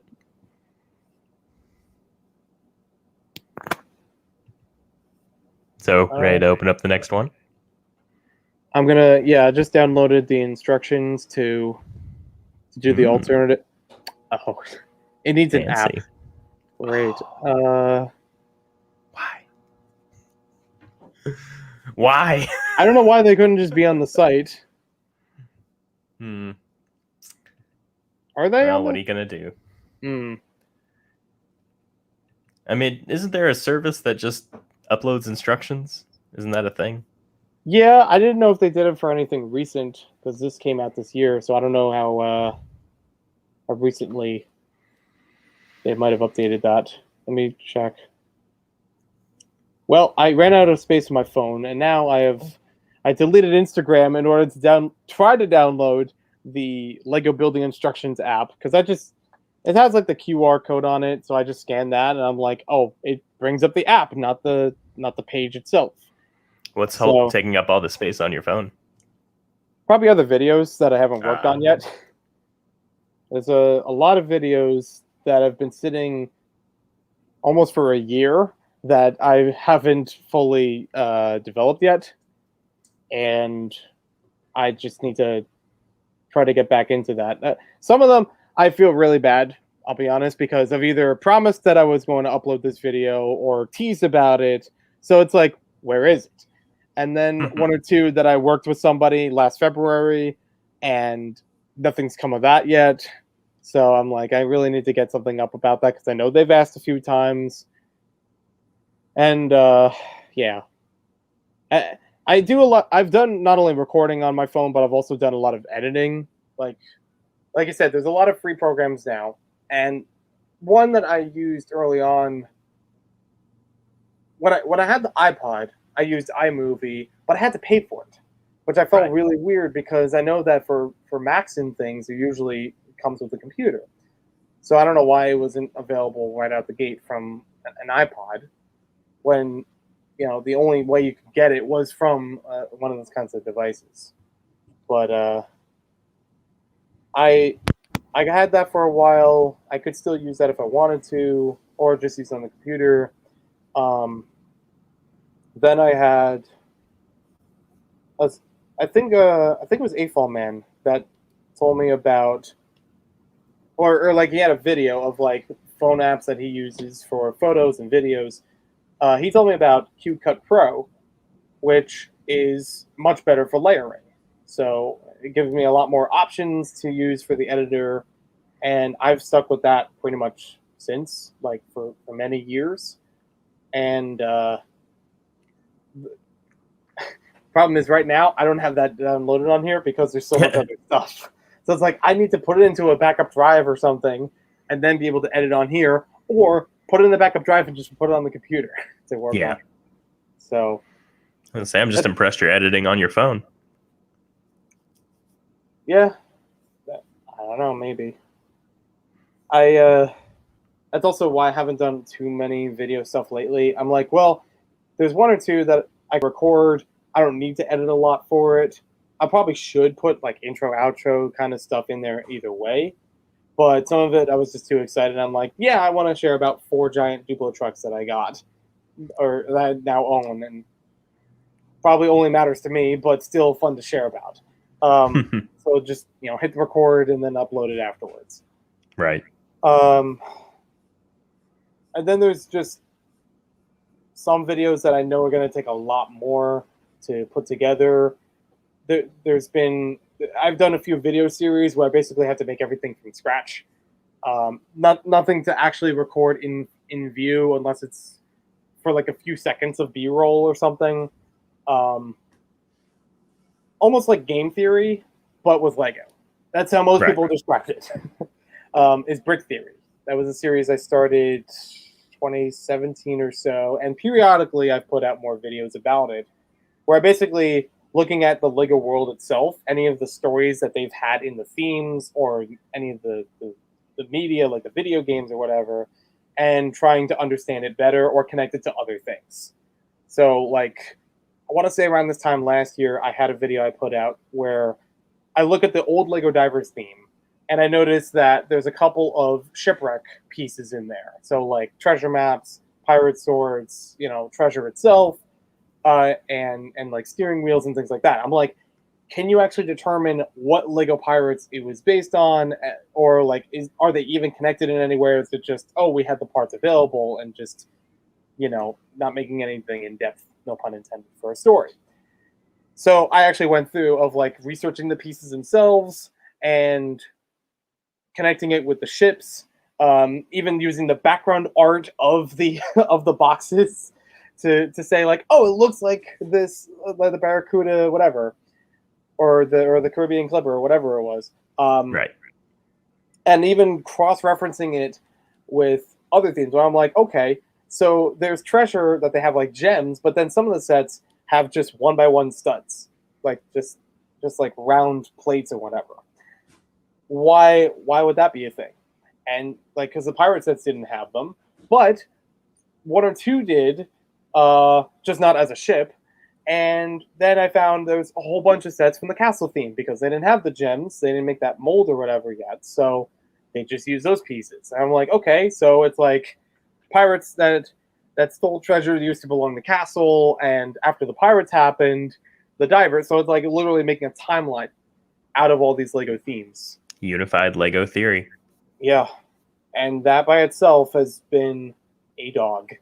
I've put it off several times, because to go through all the different Lego themes and cross-referencing everything and making a long timeline for it takes a lot more effort than you think. Or I'm just overthinking it. Yeah. It is more likely. Well, I was going to say, unfortunately, I'm going to have to run pretty quick. But before I went, I do have one final question for you. A dark question. Evil question. Obviously, you're deeply passionate about the brick, about Lego. Is there anything they could do that would just make you say, all right, I'm done, I'm out? I mean, I do have a little bit of corporate gripe, but I don't. Then again, who doesn't? Or who isn't a fan of what head honchos say? But having had firsthand experience working at Lego, yes, and getting a little bit more of that, like, on one hand, it was cool. It was a good experience for working for them and using my knowledge and ability, to help other people, but also to see the other end of it, where it's like, okay, don't just think about the actual Lego itself, the actual building system. We got to still talk about the retail and the more executive things about it, that I'm not too familiar with, and decisions were made that I was not fully on board with, even ones with me personally. There's a few things here and there that I've been leaning against. I think I posted about some of them actually on Instagram, where I had problems with the Pick-a-Brick online. I spent over 10 hours of trying, like several times of running it through, only to never get to checkout. It's like I'd set up all the parts that I want to get, but as soon as I hit continue to try to go to checkout, it never brought it up. And I did this rinse and repeat several times. I've even whittled down the list of what was there. So I'm like, oh, maybe it's like too many things to order. And even at a smaller, like less than half of what I was going for in the first place, nothing happened. And I don't know if it was a server thing or my connection or something else. I had a gift card that I tried to purchase something before then on the Lego website, and I was using a debit card and a gift card. The debit card had an issue, so the transaction didn't go through. I didn't get the purchase, but the gift card, while still being registered on there, all the money got drained out of it. So I still have to figure out the customer service. I tried like going to Lego store once or twice to ask like if there's anything they can do about it, and they can't. And I've almost fixed the issues with the debit card, but nothing showed up on there as like another transaction or anything. It was just like, if I already have the credit for the gift card and I didn't make a purchase out of it, why don't I have that? Why didn't that return to it? You know, why did it still run that through? Yeah. Because now it just says a zero balance where it should be $50, and it's still figuring that out. But again, most of these things are just kind of teetering, like back and forth issues. Maybe it's just isolated incidents. Anything larger that I could say is like, I'm not sure. I guess if it was a little more blatant of how they market stuff or the kinds of things that they make, if they're just like, oh, we know that we're the Rolls Royce of building toys and we're one of the top toy brands ever, so we're just going to have that top bracket, and anything below a certain threshold doesn't exist anymore. It's like $1,000 sets only. Exactly. Only UCS, only Master Builder sets, only I don't know. I doubt they would get to that point. No, but probably not. I could definitely see if things were just hiking up further to that, where it's like, okay, the smallest set you can get is $20, and it has 150 pieces or something. That doesn't feel right. I know that they do that for some Lego themes, but there's still other things around it, and most of the time it's like, oh, this is a more expensive thing because we have this app or we have something else incorporated with it, like hidden side, charge the app for free, but increase the price of the sets for a bit. But they were still fair. They were still okay prices for things. I don't know. But I've done a little too grumpy. No, I didn't mean to go so dark. I was just sort of testing your loyalty there. Just like, so where is the line? How deep does this love run? That's the thing. I like the brick. I like the history that goes with the brick. And I see JB there. I know. Don't worry. You'll come on in just a moment. I like the brick. I like everything that the brick offers. I like how much it's done for me personally and how it's moved me forward with my life. I know that there's always something corporate that consumers aren't going to understand, but I don't know how far it's going to go, like that disconnect, because it's happened before. I don't know if it's getting closer to that again, and I don't want to see the good things suffer because of bad decision. If that makes sense, I don't know. Oh, okay. I didn't realize the mic was off. Sorry, she's no problem. Angry Dragon 114, welcome to the stream. And JB, welcome. What's up? Oh, good Lord. Good You to have see company. Hi. Well, this will be a good time for me to bow out then. I want to thank you again for having me, and hope you'll have another 9 years of success. Wish you the best of luck. I'm hoping I can improve by then. You'll get there. You get there. I'm going to still be recording on whatever. But thank you. Y'all have a good one. You too. I forgot to mention, although I should have, that I've done Lego comics before, but that was before YouTube. So I don't know. I still think about going back to it. So JB, how you doing today? I'm doing very well. How are you? Doing all right. A little bit of a rough start, but I'm getting into it now. All good. And I got one of the Technic sets built for today. I'm going to move on to the alternate model in just a second as soon as I get the instructions up. But I don't think you were here last year when I did this.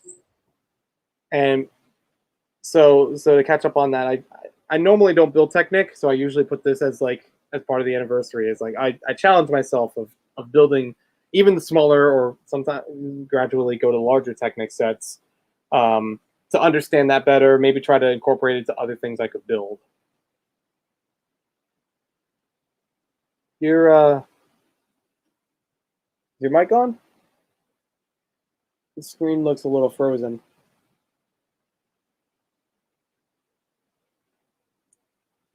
Angry Dragon 114, you ready for Brick Fair this month? I'm getting myself ready. I'm still working my way there.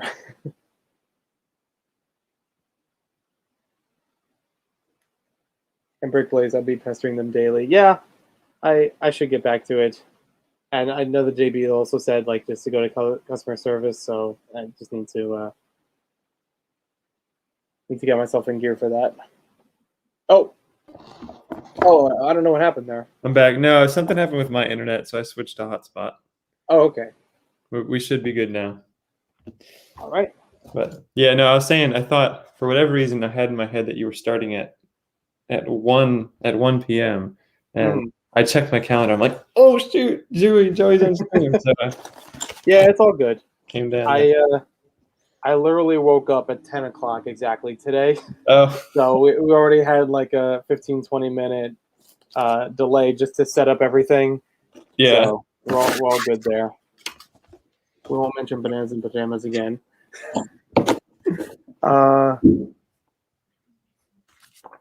So what have you been up to? Not much. Well, I just started actually parting stuff out for my Bricklink store. So Oh, sweet. right now I'm parting out 4 of these Harry Potter sets. Very nice. Should be some fun. I'm really getting into Bricklink. So Have you you're just using Bricklink to site it by itself, right? just right. Because I know that some people when they use Bricklink, they also go into, I think it's called Brickstock, which is like a program to help with inventory. Yeah, I have not used it yet. I'm still waiting to get a bunch more like drawers and stuff to actually get a real inventory. Especially since I'm going to college like next month, so okay. The store will probably shut down while I'm there. But yeah, just wanted to get it started, just kick it off because it seems fun. So yeah, it's good to get your feet wet with it. I did a little bit of Bricklink reselling while I was in college, and it was not easy. yeah, Of trying to do both of them at the same time. Of when to properly package everything and mail it out, and to check back on the computer, versus actually studying in classes and everything. right. So it was for the best that I dropped the Bricklink store and just kept up with college. So Yeah, for sure. glad you got that worked out. So I forgot to mention it again in here for anyone new who has been joining. Being the 9-year anniversary, we had a bit of chat before with Ray, aka Funny Figs, where we're taking questions, anything you'd like to ask about how I've gotten into YouTube or anything I've learned over time, or any general Q&A of other things, Lego or hobby related. I'm willing to entertain questions.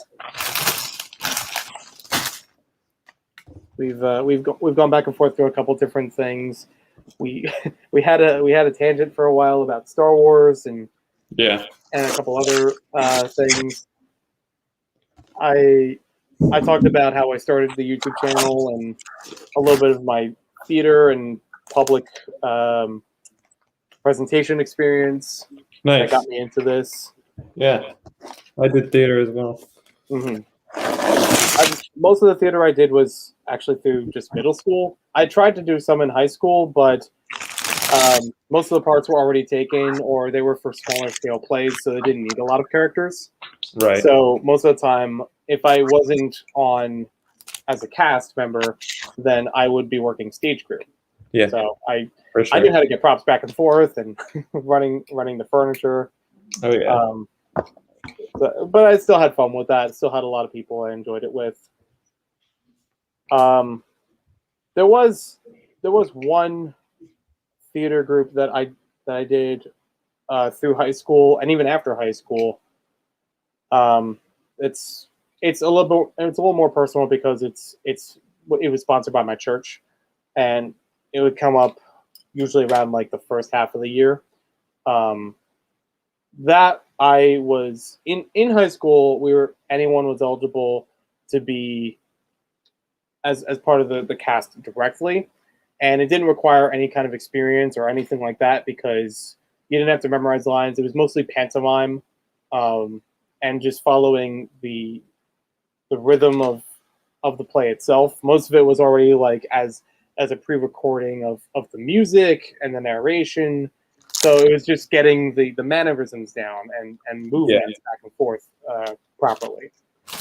So I enjoyed that through high school, taking on multiple roles through it, and even some of those, it's like, okay, you play one part in one scene, but you also play something in another scene later in the same play. It wasn't like there were very few of them where like one person was the same thing throughout. So and we had just enough room off stage that we had like everything sorted for all the costumes. So it's like, okay, one person can go off, swap out a couple of pieces, and then go back on, even if it was the next scene.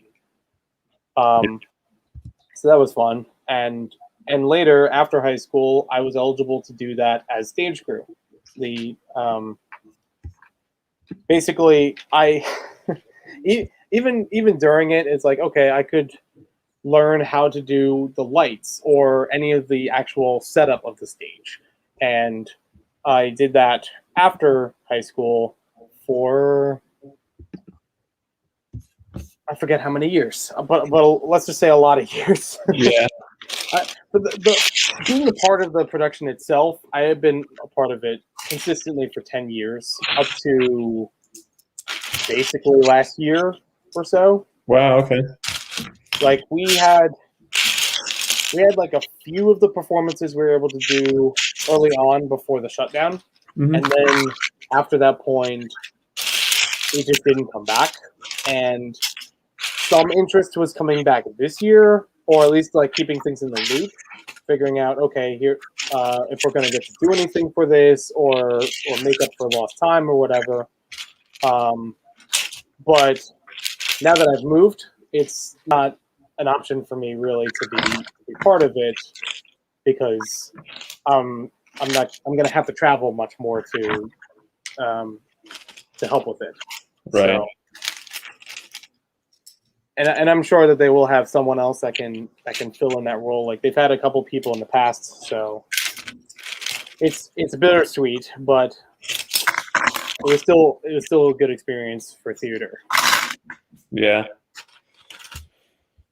Yeah. Did you have any? All my theater experience was pretty much middle school as well. 7th and 8th grade. We did some musicals. We did Tom Sawyer, I think. Oh, okay. So that was fun for my school. But, Do you have any main roles? I was in Tom Sawyer. I got to play the teacher, Lemuel Dobbins.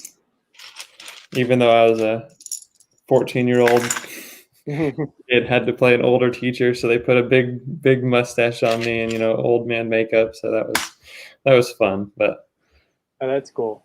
yeah. In middle school, 6th grade, I was Luntha from The King and I. So basically, like 2 scenes, very few lines to memorize, and very simple outfit to wear, just to go back and forth in a scene or two. So I was happy for that, because being the first time I had been on stage for theater, like for that kind of production, that was easy for me to get into, but also to play along with everyone else in the cast. It was.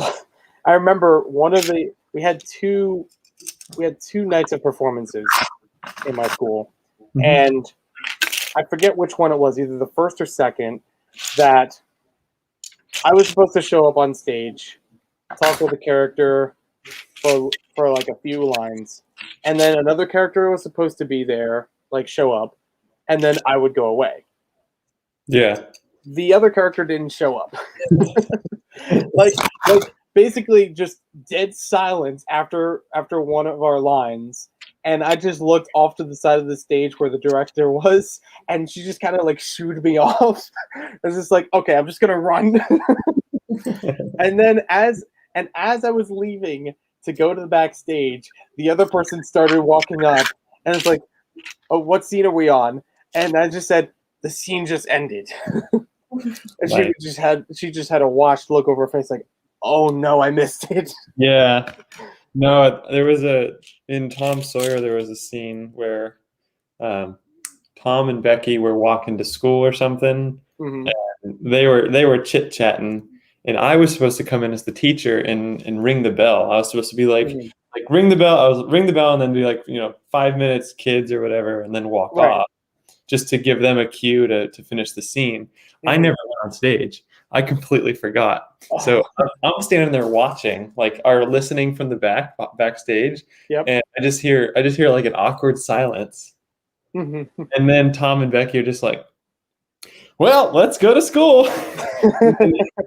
So they were able to improv it to Ad-lib, fix it. yeah. Then as soon as it happened, the director looked at me, and I was like, "Oh shoot, I was supposed to be this then." But it ended up being one of those quirks from the musical that the stage crew and the actors could laugh at. They were like, "Well, we gotta go to work." Yeah. So That's pretty good. it's funny. So Angry Dragon was asking, he said, hoping for good vendors at Brick Fair. Yeah. The Brick Fair, Virginia, from the 2 times, maybe 3 times. I forget how many now. 2017. So, okay, 2 times that I've went before. They usually have a lot of good stuff like at their tables. Especially the yard sale stuff. They usually go all out on I'm bringing all a bunch kinds of Lego stuff. I remember 2017. There was a lady who had nothing but Moduleks, all the really tiny Lego pieces, all different colors, all the boxes for them. I could ask her anything about them. She knew what it was all about. Wow. And I was happy to pick up like a sampling of a couple of pieces and then make a video for it on my channel later. Yeah. It was one of the better videos I've actually ever made. Yeah. I'm planning on. I have actually right over to my left there. I've got a ton of sets that I'm hoping to sell at the yard sale. Mm-hmm. Wait, you're going to Virginia? Oh yeah, I'll be there. Oh, I'm sorry, I forgot. But awesome. Yeah. I'm looking forward to seeing you there then. Yeah, it'll be great. I'm very excited because the only other convention I've ever really been to was Chicago 2019. Mm-hmm. Like I'd never been to a Brick Fair, never been to. I mean, I went to a kids fest, but that wasn't a fan convention. So yeah, that's true. It's big. I mean, you've already been to Brick World Chicago, so you're probably used to that margin of it. But yeah, what Brick Fair Virginia amazes me every year. Even like I've went to the Brick Fairs that they've had in other states, and Virginia definitely goes all out. In comparison. Does it compare to Chicago? I'm not sure if one's more bigger than the other, but I want to say if Chicago goes like from what video I've seen of it, because I've never went to Chicago, but I've always wanted to. If Chicago is big, I'd say it's probably just about as much, if not a bit more, with Virginia. Okay, awesome. It's several rooms long, tables everywhere, different categories of everything to put displays, and usually the yard sale. There's a lot of fun, obscure, or even like vintage Lego that people have there.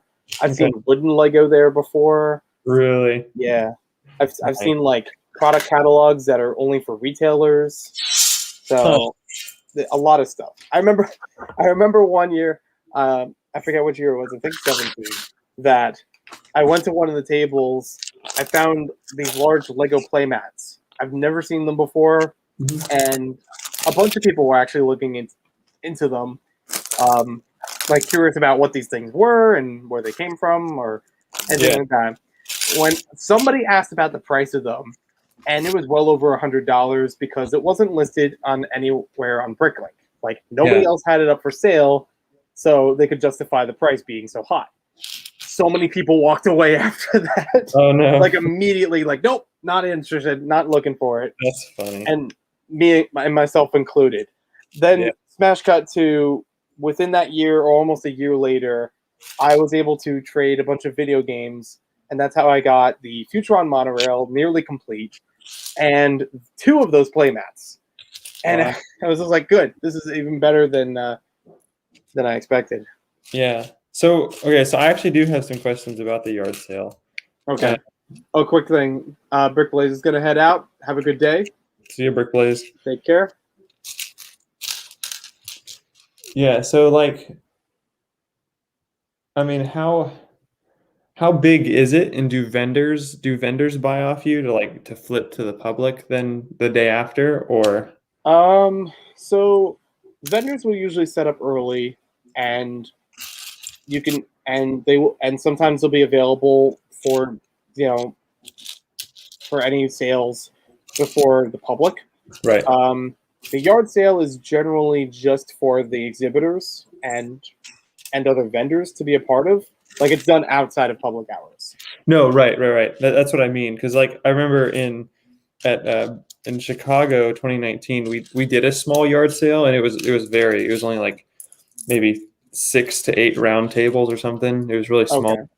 Okay. This one, it's like it wraps around one of the main rooms in a almost a rectangle of tables. Okay.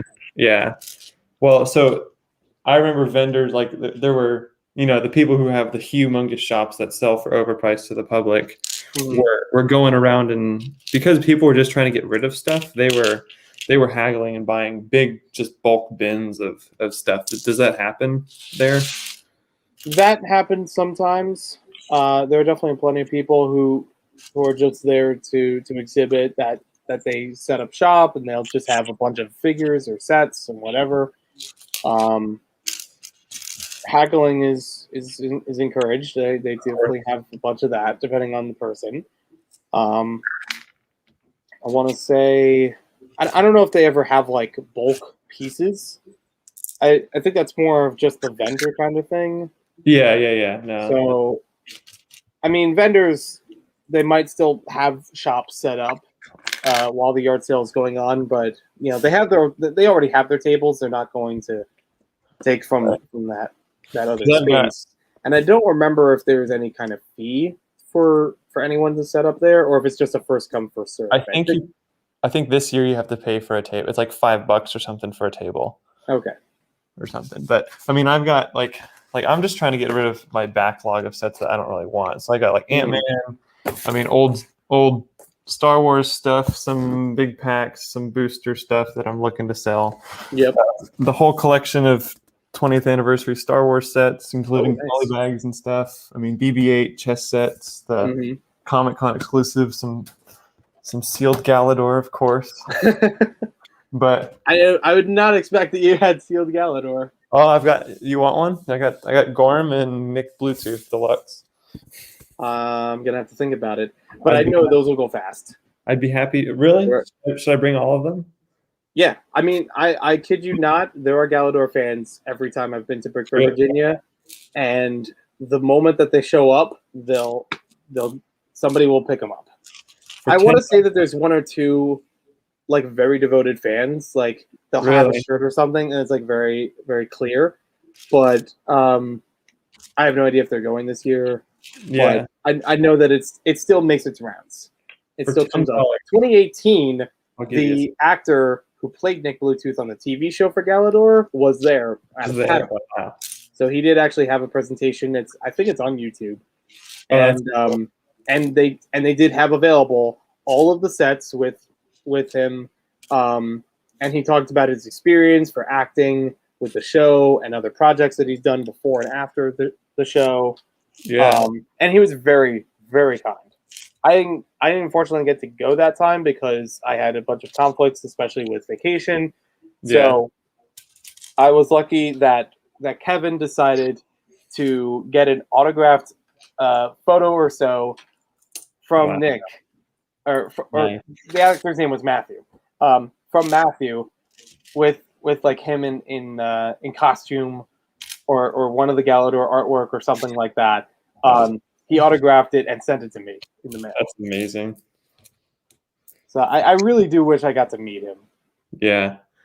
Well, I have like 2 Gorm Deluxes and maybe 4 Nick Bluetooth that I got sealed for at a thrift store. That's pretty good. So if you want some, I can reserve some for you. $5 for one. I think I might take that up. honestly. Yeah. But a lot of other than picking up the Technic sets for the stream, and a couple of sets here and there, a lot of my focus right now has been towards Bizarre Lego and trying to get more material for the book that I didn't already collect.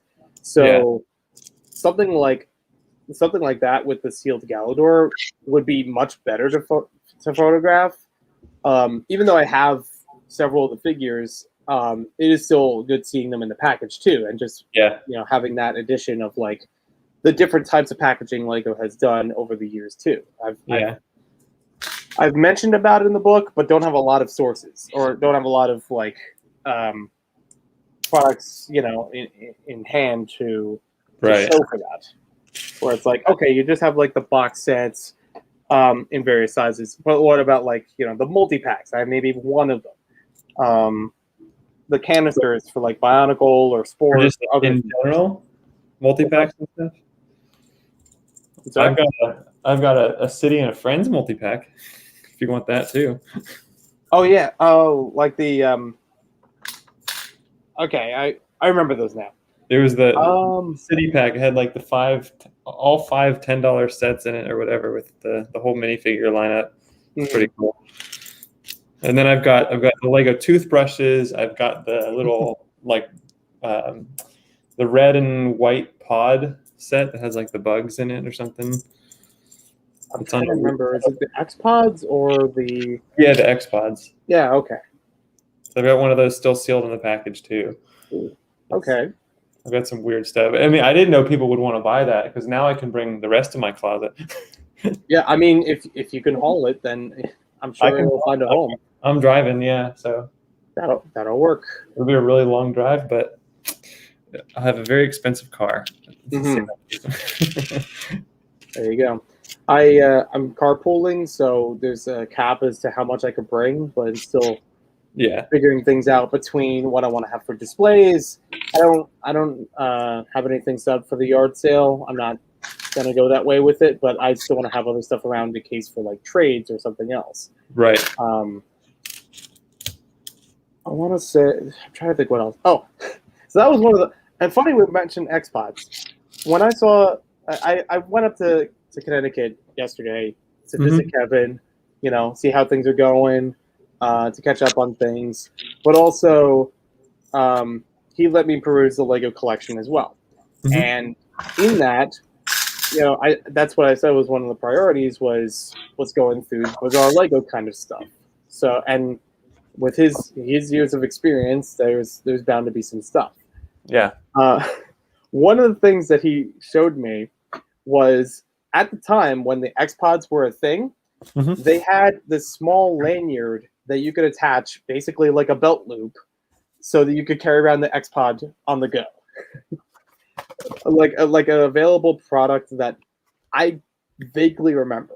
But yeah, there you go. Yeah, this is the one that I have in package. Pretty cool. That's very cool.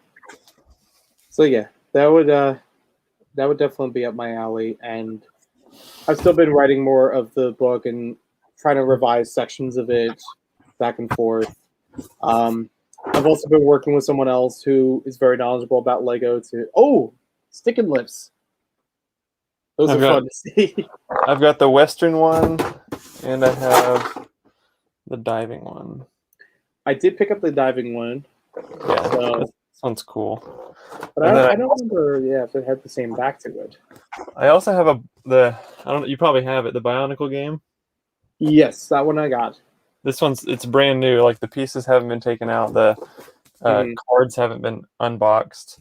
I've got the old camera still in its original package. That's cool. With the quick start guide and all that.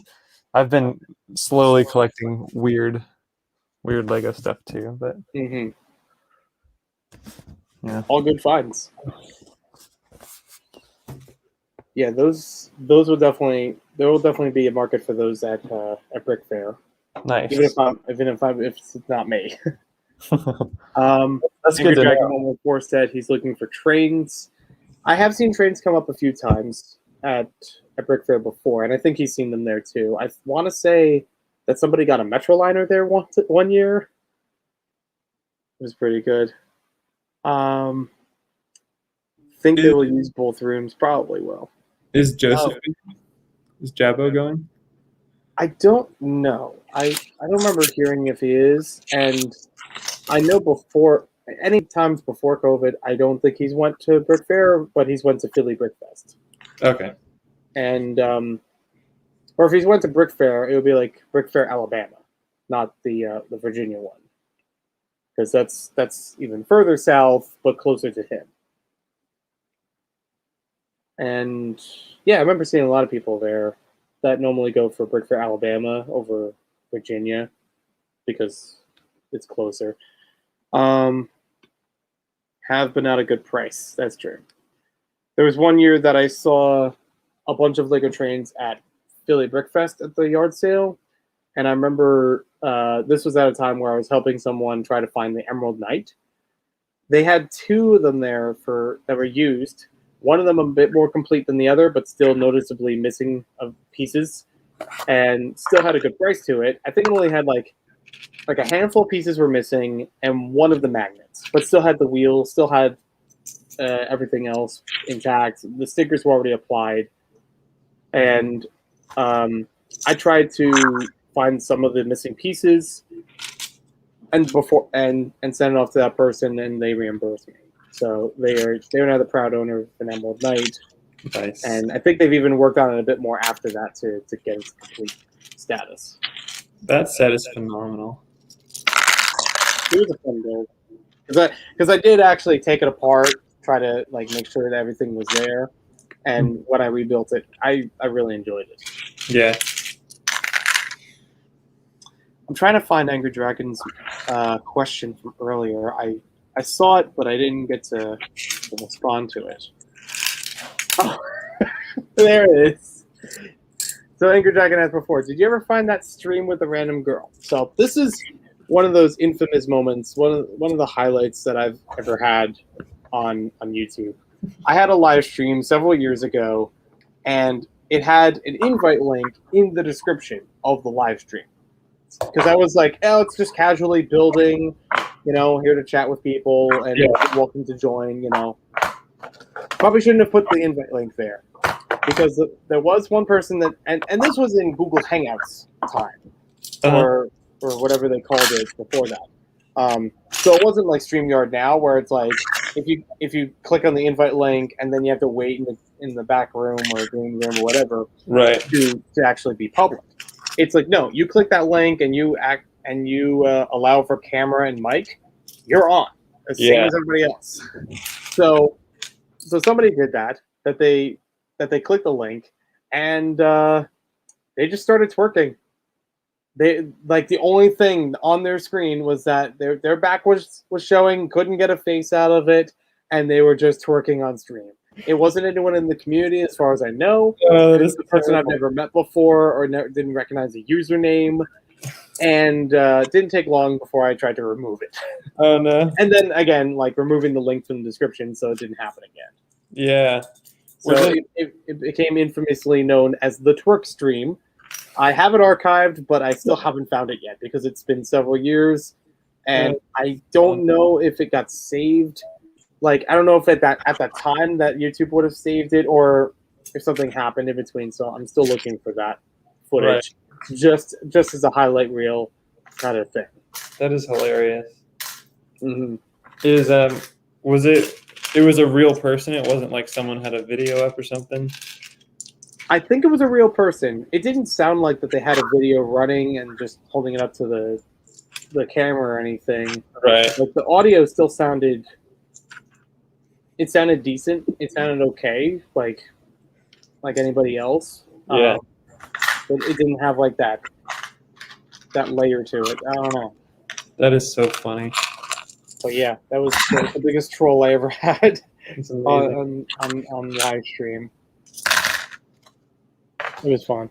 Oh, so I got the alternate instructions. I got everything pulled apart. One or two things that got stuck together. Let's see how this one goes. I had one or two other Technic sets that I built recently, but I don't know where it went, and I wanted to mention them, I say recently, I mean like several months ago. But I did want to. I'm gonna have to bring it up at some point because, again, it's one of these smaller Technic sets, $10-15 or something. But it's still easy to understand and still had some cool functions to it, even on a smaller scale. So I'm like, you know what? I kind of like going through these because I feel like it would be too much going into like the Jeep Cherokee or something like that. I mean, I had a roommate before who built it inside of a day, and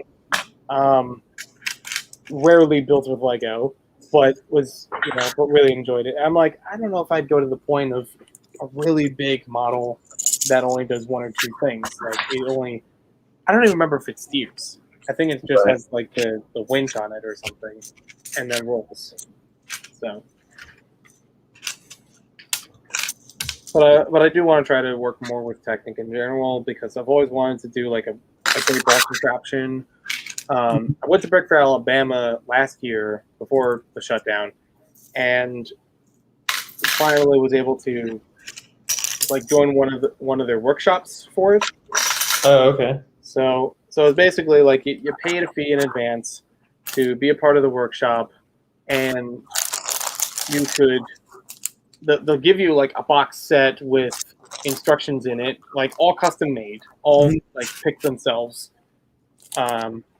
To try to build one of the modules, and they would provide the motor themselves, like after the whole thing is built. So it's like you get everything put together, and then you just attach the motor to it, and then make sure that it runs properly, and then see it, and you could actually put it up with the rest of the larger display that they have with the other great ball contraptions. I think Brickstar did a video about his, so I appeared for a little bit in there. I don't remember if I did a video of mine, but it was the same model, so it's just a different color. Gotcha. I think I remember that video from Brickstar. Mm-hmm. I had to fix mine though because I flew in for that convention, and when I was coming back home, I didn't have a proper space to like pack it away as a full build. So I had to take a part of it. I had to take some things apart from it, and I had to still build that again. And I think I remember it being very finicky. Like not just mine, but I remembered several, including Brickstar's, where it had to be a very particular like angle for some of the parts or where the gears connected. Otherwise, it wasn't going to move properly. Right. And I have to try that again when I rebuild it.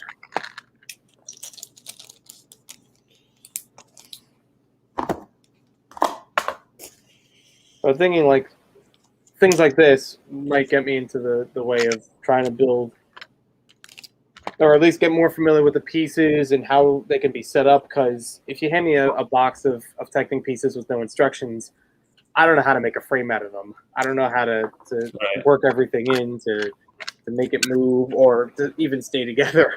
No, it's like swimming. You go to the beach. If you go in slowly, it's more painful than if you just jump in at once. So you need to go buy the Bugatti and just give yourself an hour time limit. There you go. Exactly. So when I did work at the Lego store, I did actually build part of the Bugatti. Oh, but really? I had the better part of it. We had several times in the Lego store where we were just building Lego sets on a table. Like if we didn't have that many customers, or it would be a thing to show customers as we're building it.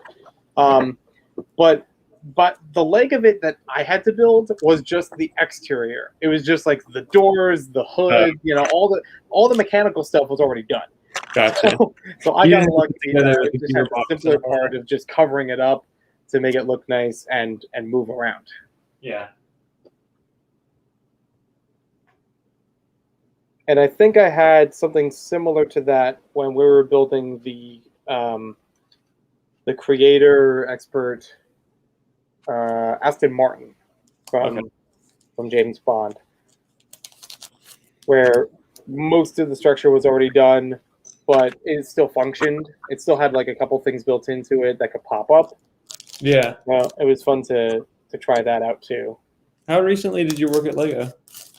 That was only for the holiday of 2018 because Okay. it was a pop-up workshop in my area, and they just had seasonal positions. Gotcha. If anything further, I could have worked at another Lego store, but unfortunately, it didn't happen that way. Gotcha.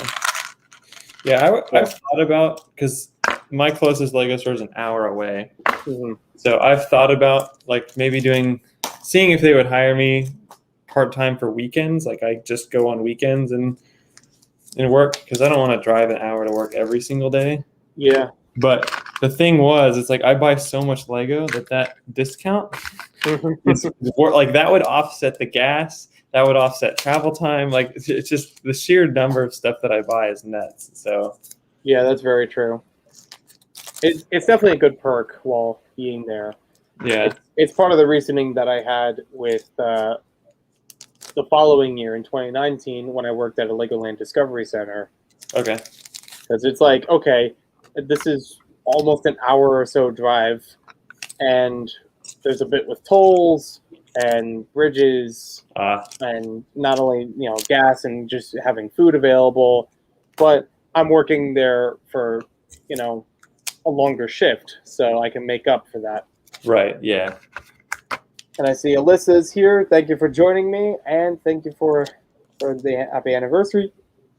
I also saw cool stuff in here. Welcome to the stream. Good to see you. But yeah, it was a fun experience. So it's fun that I get to every once in a while I'll share something about that.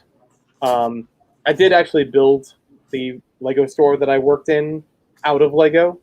Oh, and nice. I brought that around for a few shows. I need to build it again though, because it fell apart while moving. Hopefully I could bring that back to if I could build it and get a little bit more done in time for Virginia. I would also try to bring a scrapbook so I could show people photos that I had from what the store was like. Because when I've brought it to shows before, people had no idea what a pop-up workshop was. I mean, on the whole of it, it's just a Lego store without the pick-a-brick wall. Like Okay. It still has all the regular products, still uses VIP points and everything. Yeah. There's a little bit of different arrangement for all the shelves. Like it's not by theme in every store. Some stores will do it by price range. Some did it by age range. Ours had an age range to it. So it's like easier for anyone buying gifts. That's the intent of it. But that only lasted that season. And I don't know if any other ones became anything. Because it was like, oh, well, if they did well enough, then they would become a full-fledged Lego store. But I had never heard of any of them getting that option, and at least in my local one, it didn't. Nothing happened from that, and it's now a bubble tea or something. Right. I'm trying to figure out if I should sell the Centaur minifigure as a minifigure or sell the pieces individually. That is the question. I'm looking at like the 6-month sales. So June, they sold a total of 49 of them of the minifigure, but then they only sold a total of 11 of just the Centaur piece. Mm-hmm. Although they are roughly the same price for them. I think I'll probably just sell the minifig since there's more sales of it. Yeah, that's true. I think most times people keep it as just the minifig entirely. Yeah. Well, I just did the Piranha Mario set, and the Bricklink has the Piranha listed as a minifigure, which is weird since in order to use the Piranha like properly, you have to have the build with it. Pretty much. So I parted out that minifigure just to sell the pieces, because the pieces were worth way more than what the 2 people buying a Piranha plant were gonna pay. That's fair. Yeah, there are a couple interesting Bricklink listings like that where they have it as almost the whole build. I think there are some custom options you can do for the sets where it's like if you wanted to sell, say like the passenger train, but you only wanted to sell the, buy each car. You make a custom listing or at least include that in like the set listing where it's like car only, or Yeah. you know, with figures, without, whatever the conditions are. So that does it does come up sometimes with buildable figures. Yeah, totally. I just sold one of these from my store, the Shang-Chi poly bag. Oh, nice. I've seen the regular sets come around, but I haven't seen the poly bags yet. Poly bag is at a store here called Meyer, Oh, okay. in the Midwest. I don't know if it's on East Coast at all, but I think it is, but not everywhere, because I Okay. haven't seen it in my area. yeah, I haven't seen the poly bag at Walmart or Target, so I doubt it's a Meyer exclusive, but you never know. I mean, they do weird stuff. Sometimes it becomes that, like, for whatever reason. Especially since there's no Toys R Us anymore. Cry. That's true, yeah. Well, that was a discussion I had earlier.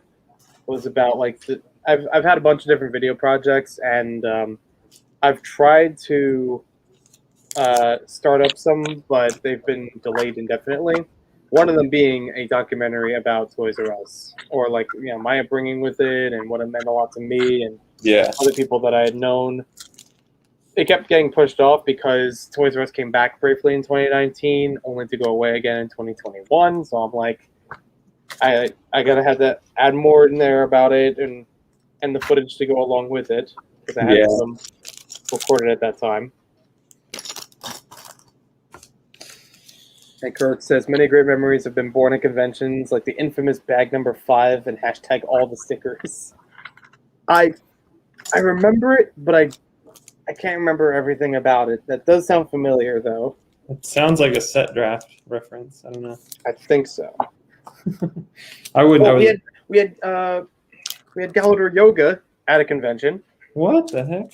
So I brought a whole bunch of Galador for whatever reason, and I had a couple other people, including Kirk, that were playing around with them, just of like, you know, just looking like how weird these were. But we we started shaping them in different ways, like different poses, and called it Galador Yoga. So like, you know, doing handstands and whatever. Yeah, that's really funny. I like that. Yeah. Like I said, even if it's laughably bad, people do still have some fun with it. Yeah, that's one of the biggest takeaways from Brickworld Chicago, was just being able to have fun with other Lego enthusiasts like yourself. Mm-hmm. You're not the only one. I didn't think I was.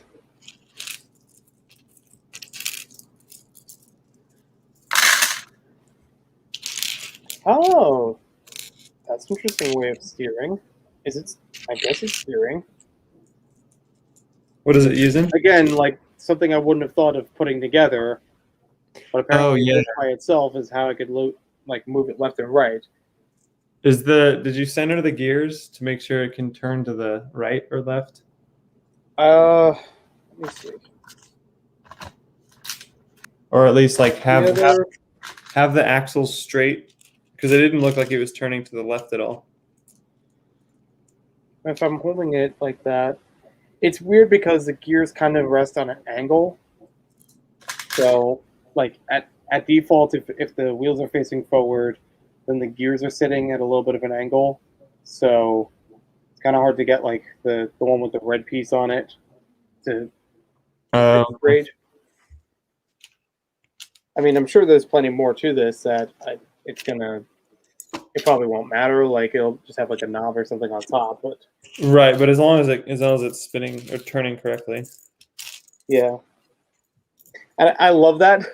I love that the instructions actually have a step built in of like, you know, try this out, make sure that it can move. Yeah, that it works. Yeah, and it's like this is something I instinctively do. Like I just feel like it can move, and I just go for it anyways. Yeah. Well, I'm glad they put it in there for people who might not have built it correctly, because then they can fix it before they have to take everything apart, because that's really annoying. That is true. Yeah, it would be a bummer to go through the entire thing only to find out that one piece, you know, kept it from moving, right? Yeah. Oh, that's interesting. So now they have another step showing it above, and they have like this dotted line going across to show like kind of like what you said, like making sure that the gears can line up, and it has a certain, Nice. certain angle to it. So, okay, I did that right. That's good. Man, I should be a Lego instructions maker. Yeah. Every time I think about like that whole process, I think back to when the Lego car sets came out. I remember that they did a couple of videos on the website, and I think they're still available on YouTube, where they go through the process of making a Lego set and Mhm. like designing new pieces and the instructions and everything like that. Was that But the one that they framed with like the spy guy? He was secretly recording it all? Dude. Yep, exactly. Because love those Cars, videos. Cars 2 what came out with like a spy theme attached Yeah. to it, so they're No. like incorporating that into it.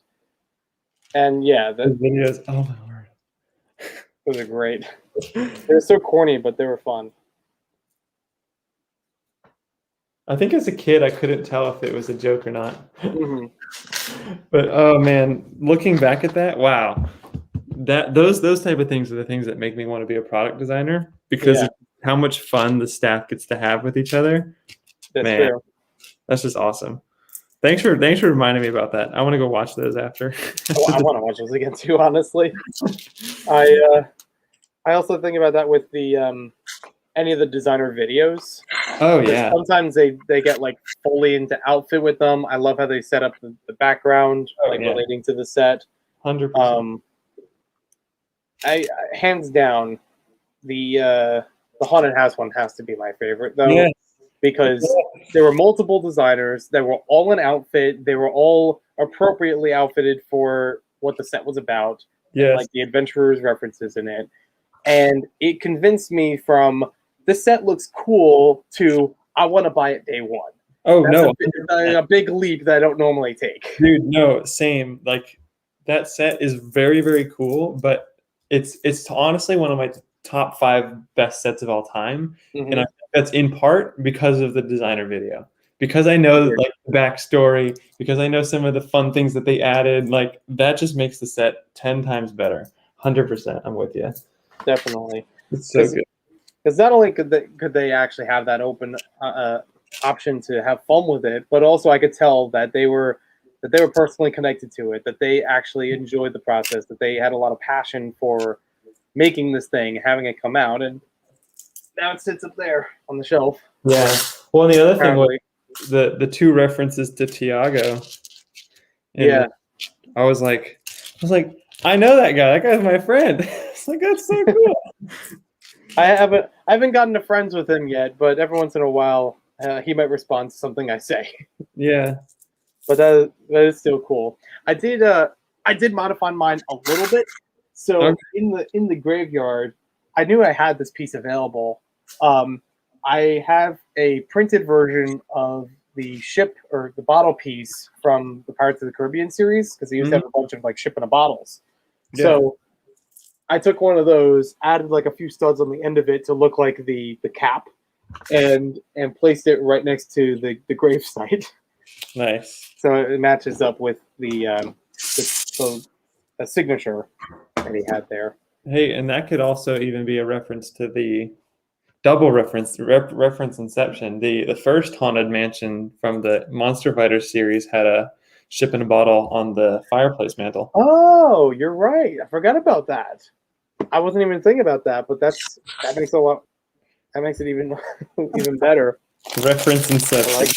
I like that. Yeah. Double reference. I like it. I feel like I did something wrong here. Uh-oh. There's like this whole section to put together. Did I put it on the wrong side? Oh, I see. So the thing I built before it, I put it on the wrong piece, and therefore things didn't quite line up. Mm. So I have to move it around. I went through a lot of Lego sets at the store, but there were some of them that I didn't work a day or two, and I just suddenly walk in, and I'm like, oh, we have a Death Star built now. Or like, how did I miss that? Yeah. And then what else was there? We had I don't know if we had that many Technic stuff. We had the Batmobile built at one point. I built most of Voltron, like 4 out of 5 of the separate parts of it. Yeah. That's fun. That Voltron set got expensive. Yeah, I mean, Tired. I don't know much about the series to get one myself, but I at least enjoyed the build of that one. Yeah. And it was very cool how things could actually fold around and transform a bit, so it can become the larger robot, or just separate them. Like, it felt very smooth. Yeah. But yeah, Kirk remembers Galador Yoga. Kirk, will Kirk be at Brick Fair? I think so. Awesome.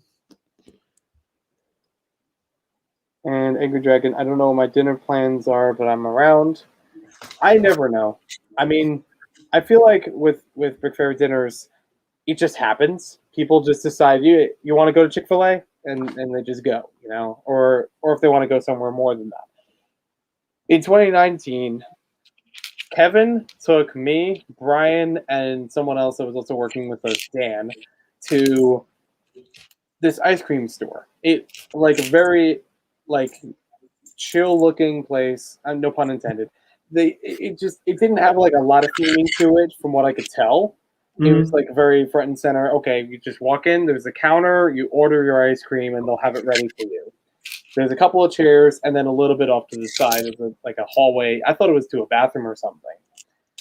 But then we all, at some point, we like turned our backs or something, and Kevin was gone. I was like, what just happened? Like, wasn't he with us? Didn't he just order? We're looking around. We're waiting for a bit, and we're like, okay, well, maybe he went, you know, maybe he walked out and he's going to come back in, and he's going to, so we're like, we keep waiting. I was like, it might be taking a while for the ice cream itself. So we had no idea what was going on. So we went to just sit down at one of these tables in the hallway. Mm-hmm. And the hallway looked funny. Like, there was a wall at the end of it, didn't seem to match up with the other walls that well, or like it seemed like something was different about it. Okay. Turns out that was a wall. That wasn't a wall. It was a door. It walked through, and there was the ice cream on the other side. Much more seating to it. Kevin was waiting there and had us all on video, like pranking us. That is funny. So I know I just spoiled the secret, but I don't know if in a month they're gonna remember. But it was a very interesting ice cream place where it sets up that kind of surprise to it. Yeah. To walk around and try to find it there. There were some funny shenanigans at Brick Fair or Brick World. At the convention center, it's a massive convention center, so they have tons of different rooms and stuff. Mm-hmm. Well, there was a Indian wedding going on, Okay. and some members of Empire Lug, I think it was Lee. Lee decided to crash their wedding, to go into their room and start dancing with them, and it was so funny because everyone at the party who was actually invited to the party just accepted him, started wanting to give him food and stuff. Mm-hmm. And it was just, it was so funny. And he was in there dancing for a while, but yeah, it's just a lot of fun. Some of the stuff that happens that you remember. Definitely. I just parked out the whole set. The Harry Potter set? Yeah, let me show all the different. There's some of the lots there. All right. And I got some more here. Mm-hmm. It's pretty fun. There was like a big tan piece there. I wasn't sure what that was on the second batch of them. There's like a curved piece. Yeah, that one. Okay. This is his face. Oh, okay. It was sitting upside down, so I didn't know what it was at first. Yeah. That makes sense. Now I'm going to upload all the pieces to my store. Hmm. Mm, Have you had any times parting out the sets that you found like counterparts or something different from what the inventory was? Not yet, I don't think. Hmm. Um, yeah, there haven't been many weird quirks just yet, Okay. but Because I know sometimes they turn up and sometimes they'll show it on the site of yeah. like, oh, if it's not this piece, then it's another one being used. In this set, I honestly don't know, and I'd have to look this up. I probably could do it here actually.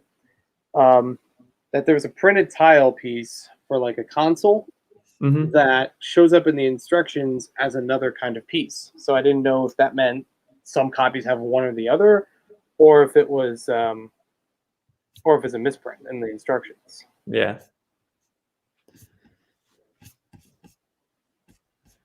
Let's see now. I'll try to pull it up separately.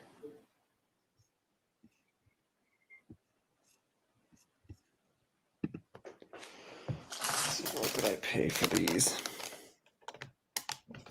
River Dragon. I know the restaurant's around Fairfax, but not Chantel. Yeah, I mean that helps. I know that there are a couple more like bar and grill places. One or two that are more fancy, I want to say, but I haven't really ventured that far around the expo. I mean, the expo center itself already has like a big plaza with a lot of different places to go to. Um, but it's quite a variety. So like across from the expo is a Walmart, but then to the side and back of the expo is a couple of other buildings.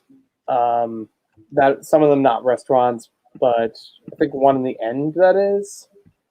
There's a laser tag in there, which I've always kind of wanted to try, but I don't know if anyone else would have. And they have like kind of run-of-the-mill fast food stuff. So they have Arby's, Wendy's, Chick-fil-A, as I mentioned. They have Hooters. That was the first time I went to a Hooters was to Brick Fair. But I went with like a couple other people, so it was an all-guy group. So I was like, okay, it's not too weird going on my own.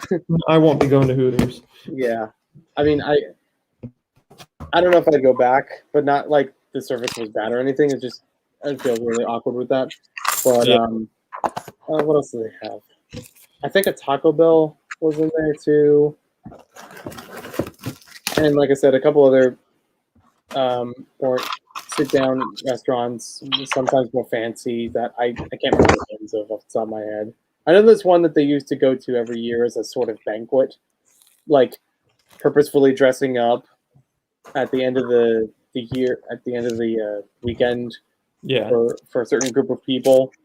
And I don't even know if the restaurant itself was fancy enough for that, or if they just decided to be fancy in like a bar and grill or something. Yeah. And apparently there's now a Jimmy Jones. I think we have those near us, or I'm thinking of something else. And Kirk says he'll be there too. Awesome. It'd be great to meet him in person. Mm-hmm.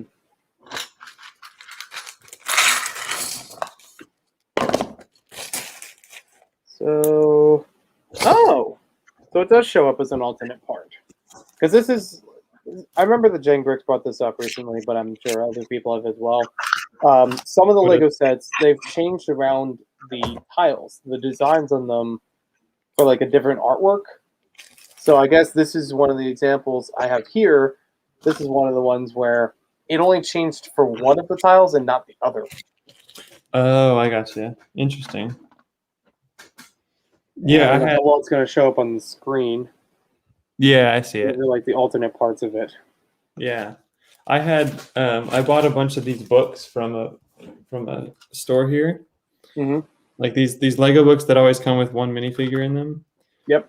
There was a Star Wars one that had an R2-D2, and I had bought it looking at the price of the R2-D2, but I didn't realize that there was a counter R2D2 in like some of the books. Some of them have like a red dot on his head, and some of them have a lavender dot on his head. Oh, I had no idea. Lavender dot one is like $1 less, so I might lose money off them because I didn't realize. But I had to split them up like 5 and 3, or 5 and 2 because I didn't realize there was a difference. It's so subtle, but people on Bricklink care. I care. I mean, Yeah, I mean, if you're looking for a particular thing, then I guess it would matter. yeah, But I wouldn't have noticed that either, looking at them in the store. I mean, I've for years I bought dozens upon dozens of parts for my Sig Big, but it's hard to find them in new condition because it's an old design of the torso. So Right. I just try to look for ones that seem like they're in good condition. But if it's a little bit off of the printing or the ink work, I try not to fuss about it too much. Like if I notice that there's like a big smear of it, then I would, I probably wouldn't use it or I wouldn't have it available for trade. The only problems I've ever seen with these are just about the necks, having that like white line across them that sometimes is more faded, but that I don't think is a big deal. yeah. Wonder if anyone is doing Texas and Virginia. There's a Texas show? Brick Fiesta. Oh yeah. Or Brick Rodeo, whatever it's called now. 'Cause I guess Fiesta's racist or something.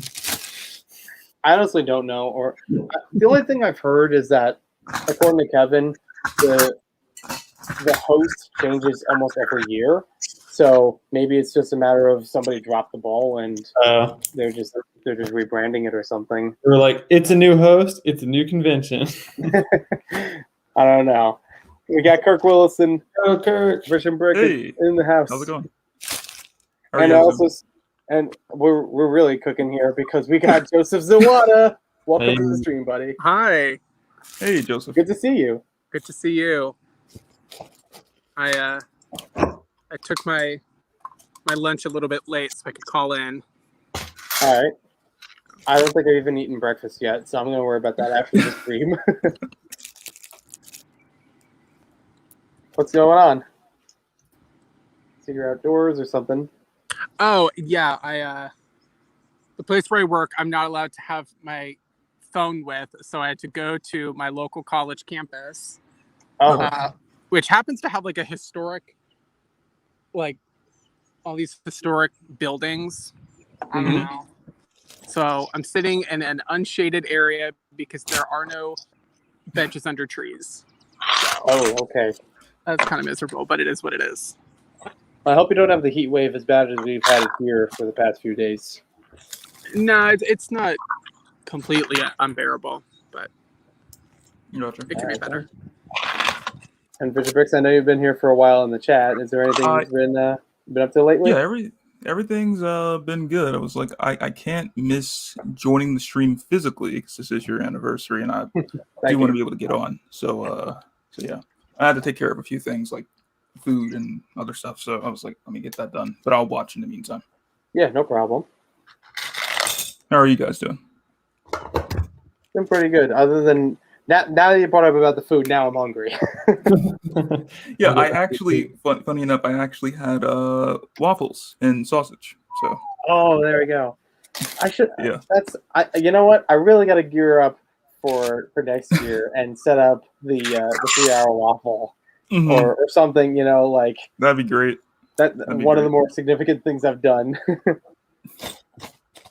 I didn't think to do that for this one. So basically, I had a live stream where I was eating breakfast and chatting with people, and it just so happened to be on the same day that they launched the Lego Movie 2 trailer. So midstream, I was also not only chatting with people and not eating breakfast, but I also was watching the trailer live Yeah, and I reacting remember. to it.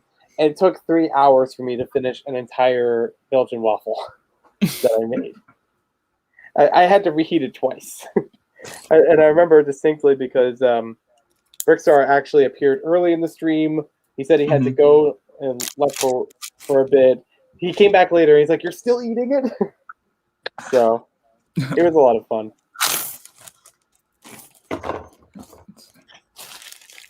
But But yeah, to answer your question, JB, I will be at Brick Fair but I'm not going to be displaying. I'll be like helping to set up the convention and stuff.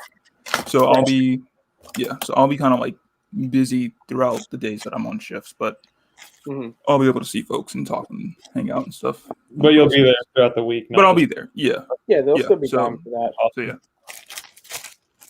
But funny enough, even though this has a different tile, the alternate instructions say that it's the one that's included in here, and it's like they didn't use the newer tile that the paper ones did. So I don't know what happened there.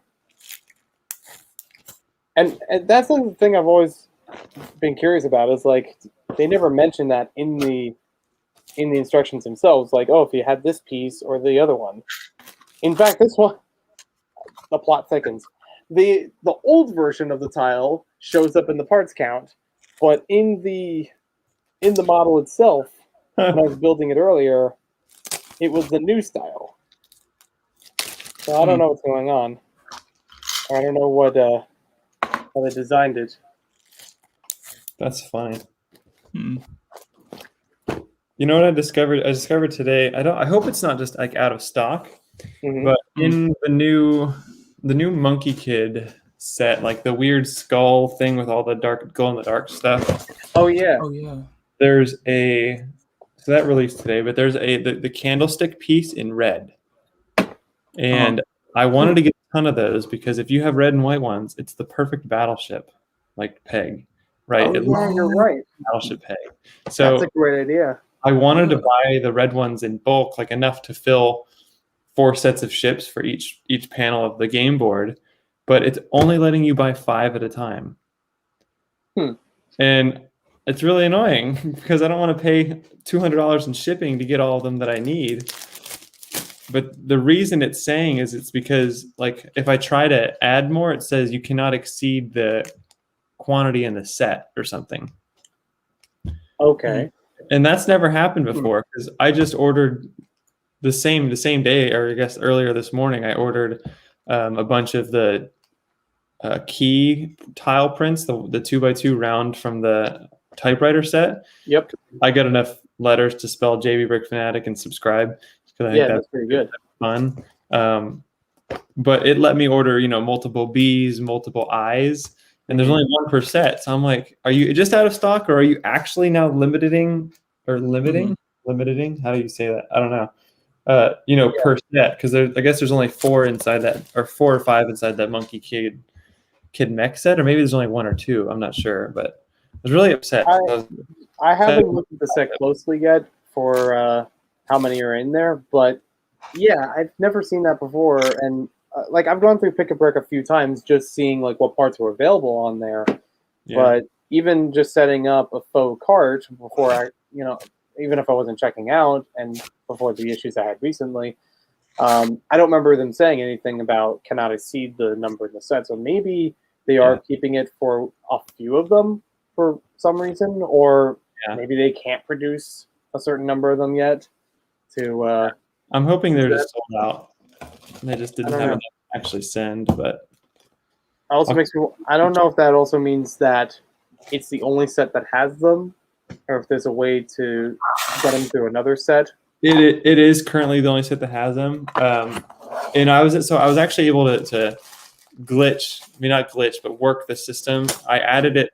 I typed in the part number and added 5, and then I typed in the set and added 5 from the set. So technically, I could get 10 per order, but that's still not enough, to do it. But I mean, it let me buy 40 sheep. I got a bunch of sheep, but there's only 1 in the Mickey Mouse set. That's weird. Yeah, the Mickey Mouse set is in the US. I didn't know that was a thing, and yeah, I think most of the times when I go through it, just because it's easier for me to figure it out, is I just search for the set and then look for the inventory and find it that way. But it is a weird thing that they would separate it from the item by itself and the item appearing in the set. Yeah. I thought it would work under the same thing. So I don't know what happened with Joseph. I think he might have had to head out. So it looked like he I'm lagged. still happy that he was here, though. Yeah. It looked like he he glitched out, connection issue since he's in the middle of a field. Yeah, But it's possible, but it was still good to see him for a little bit. yeah. I think I built something wrong in here again. Even the $10 set, I didn't mess up on. I wanted to say earlier, and I'm glad I didn't say it. I wanted to say I'm at least good at following the instructions, but I'm not. I've already several times in the stream where I've had to go back and forth fixing something that I didn't get the first time. Yeah. Oh, here we go again. There he is. Hi, sorry. I had to move to get an actual better Wi-Fi signal. Oh, no problem. That's what we figured. Yeah. Mm-hmm. It was supposed to be where I was sitting.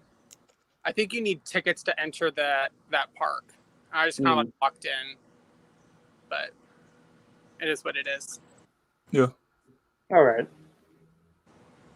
So yeah, we were just we were talking about how JB was trying to order a handful of a certain piece on Pick a Brick online, but it wouldn't let him because of a certain quantity in the set that it was released in. So he was able to just order from the set and then find the item number itself separately and then order more from that. Which I've never personally heard of before from the Pick a Brick, but of the handful of times I used it, either I didn't exceed it or it was already well in production. So I'm thinking maybe it's like it just freshly came out, so they're not ready to meet that demand yet.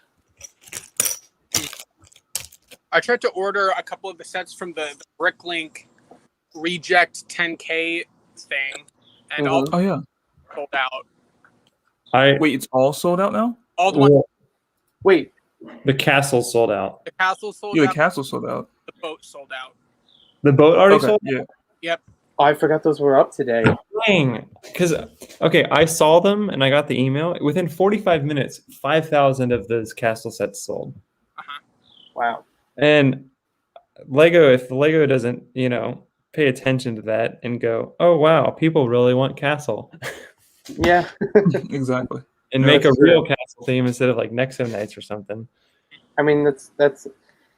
I feel like Nexo Knights was fine for what it was, but it was a bad time for it to come out because after so much drought of nothing castle or vaguely castle related, it's not a thing that people wanted. And if castle was already in production for a while, as like even run of the mill theme, it probably would have done somewhat better. Maybe not super popular, but would have at least sit well better with more people. Yeah. Because I still hear from people that talk about Nexo Knights now, but I think there would still be preference to have something more traditional. Yeah, Angry Dragon Creator Castle is cool. It's a good set. What I liked about this Bricklink one is it was definitely more of like an AFL style design. Oh yeah. So it would have been cool to have. I was and this is no shame to the person who designed it. To get a set made on Lego Ideas, you have to make it more palatable for Lego. And as someone to build castle, part of me is like, well, I could build a castle like that, but I still wanted the set because for a set, it's a fabulous castle. Yeah. It's an incredible set. But part of me was kind of like, well, I mean, I've built castles before, so that one I wasn't too sad about. The boat, though, I have no clue how to build a boat, so I was really bummed particularly about that one. Yeah. So I switched gears here to the Bricklink site, and I don't see where the AFOL sets are available. Like, it doesn't show up on the main page like it used to. Yeah, you have to scroll up, and it'll say, like, the time is, or it's almost time, something like that. And it'll say, like, read more. Here, I put it in the private chat, Joey. Oh, okay. Thank you. I'll, yeah, I'm tempted to get the save just because it looks cool, but I don't know that I really need it or want it. What I didn't realize is, so they have, I think it's like maybe 7 or 8 sets that are available. I thought that if they made it, they make it, but no, it's only the first 5 of each round that are successfully funded ever make it. Yeah. So the Bionicle hasn't made it yet. It's weird because I'm looking and it's only showing 4 of them, with the 5th. I don't know if it's because it's sold out or something, that it just has a question mark.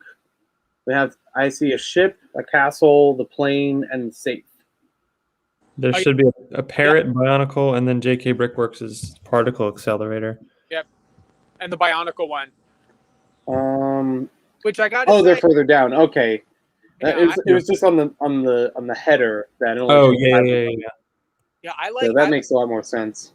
I like Bionicle, but I think that, I mean, people have been saying, "Oh, we want Bionicle back," and there have been all these Lego idea sets, and now I think it's like one of the lower performing ones. There's not. It's still at it's not even at fully funded. Yeah, it's not even fully funded. I mean, this one I would definitely consider, but I didn't know what the price was going to be, or if it's going to be exactly like the rendered model, then I'm teetering on if it's worth it. Yeah, it will be. There's definitely a lot of pieces to it. It's a copy of the exact model. Okay. Yeah, that was one of the things, because Lego isn't doing any of the designing themselves. The actual builder has to make a set that Lego deems pass their QA controls. So what you see in those images have to be exactly what the model looks like, with no alterations. Gotcha. Yeah. Now the bottom half of them, I think they have more time because they're the second round. Mm-hmm. But yeah, I don't think that you can't just throw up a rendered model and say, "Hey, here's something you can buy." Okay, then. So that's, I mean, to some credit, that might actually be better than having it from Lego Ideas, because it was always, questionable if the Ideas ones were going to be exactly as projected, and even if the model themselves would have actually worked that well. I mean, I'm going to give a lot of credit to the people who made them. They probably did run through that, but if you're only designing it on the computer, there's a lot of physics that you don't have available to see if it actually will hold together. And that's one of my biggest grievances with Lego Ideas. It's not, because I think it's a no-win situation for Lego. No one's ever going to be happy.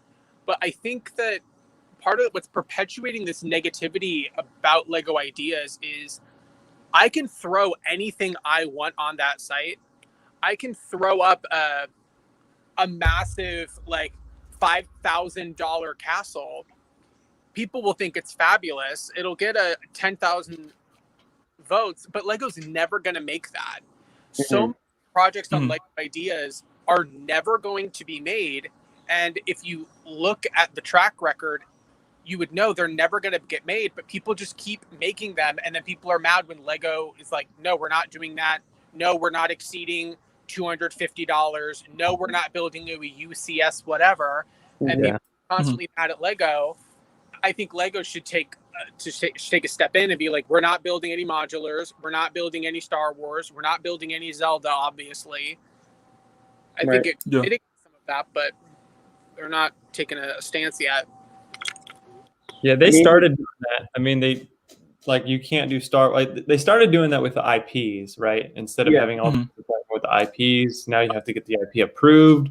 But yeah, I definitely agree that there are stuff that, like The Office, if they keep rejecting The Office, that either means they're never going to do it, or the fact that they keep rejecting The Office is, to me, is they already have a set in production for it. Well, Playmobil has one.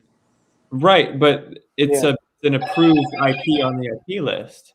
So how can they say, yeah, you can submit ideas for this, but then we're never going to approve it because of licensing fee? It's it should be an X, right? It shouldn't allow it. So it's really, it doesn't make any sense to me. Yeah, and that's kind of what I feel about Zelda. I mean, optimistically, I'm thinking it's because Lego already has a plan to release a Lego Zelda set. Why would they relinquish control over that to some rando? Yeah, exactly. But I'm like, they're obviously not going to do it as much as I would love it. So just remove it from the program in general, because it's not going to happen. It's either like they need to have a person moderating all the entries that are going in, or they need some kind of system to filter that, where it's like, okay, if the project has these keywords in it, then it needs to go under like pending approval, or something like that to actually be on the site. Yeah, it has to get like flagged or something. Yeah, I agree. Okay, I gotta sign in now because I just opened up Lego Ideas because I was gonna check the IP thing that they have, but I see that someone listed a new Knight Rider project where it's the truck and then a smaller version of the car that fits inside the truck, and that looks amazing. Let's see. I mean, that's basically why I made a Lego mock several years back of Little Shop of Horrors, and I've had every so often people would say, "Oh, you should submit that to Lego Ideas," and I thought, "Oh well, everybody says that kind of thing." I didn't know if it was going to be that special, but hearing it several times and even once or twice from people in the community, I thought maybe I should try that. But by the time they rolled out the IP searching thing, and it showed they won't allow those, that's where I dropped it. I was like, okay, this was just a cool mock that I have built, but I can't take it further than that for ideas. Yeah, I remember people were telling me that I should upload. I built a Lego castle or a Zelda castle a few years ago, and I had like multiple messages of people saying I should put it on Lego Ideas, and I was like, hello, Lego's never going to make that. Like I kind of wonder if some people still submit things through Ideas as a form of official Lego mock pages kind of thing, where it's like, okay, I have a really good model, and I know that there's not a chance that it'll become a Lego set, but at least it'll get attention from other people, where otherwise posting it on like Fiddler or some other social media, individually might not see as many, Kirk, weren't you guys talking about that on the quarantine cast, that Lego Ideas has kind of become a social media site in and of itself? Yeah, in a way, because it's just the way it kind of works, like people sharing all their cool designs and everything, but in the end, a lot of them get disapproved, and it's kind of discouraging in the same way, because it's like, again, they have that IP checker where it's like you can see what licenses still allow, which ones aren't, and then you work with that to get, you take the time to make a mock or a set idea, and then it gets like they don't approve it, and it's like, well, why not? It said it was allowed. It's clearly a high demand for this type of thing that I've made.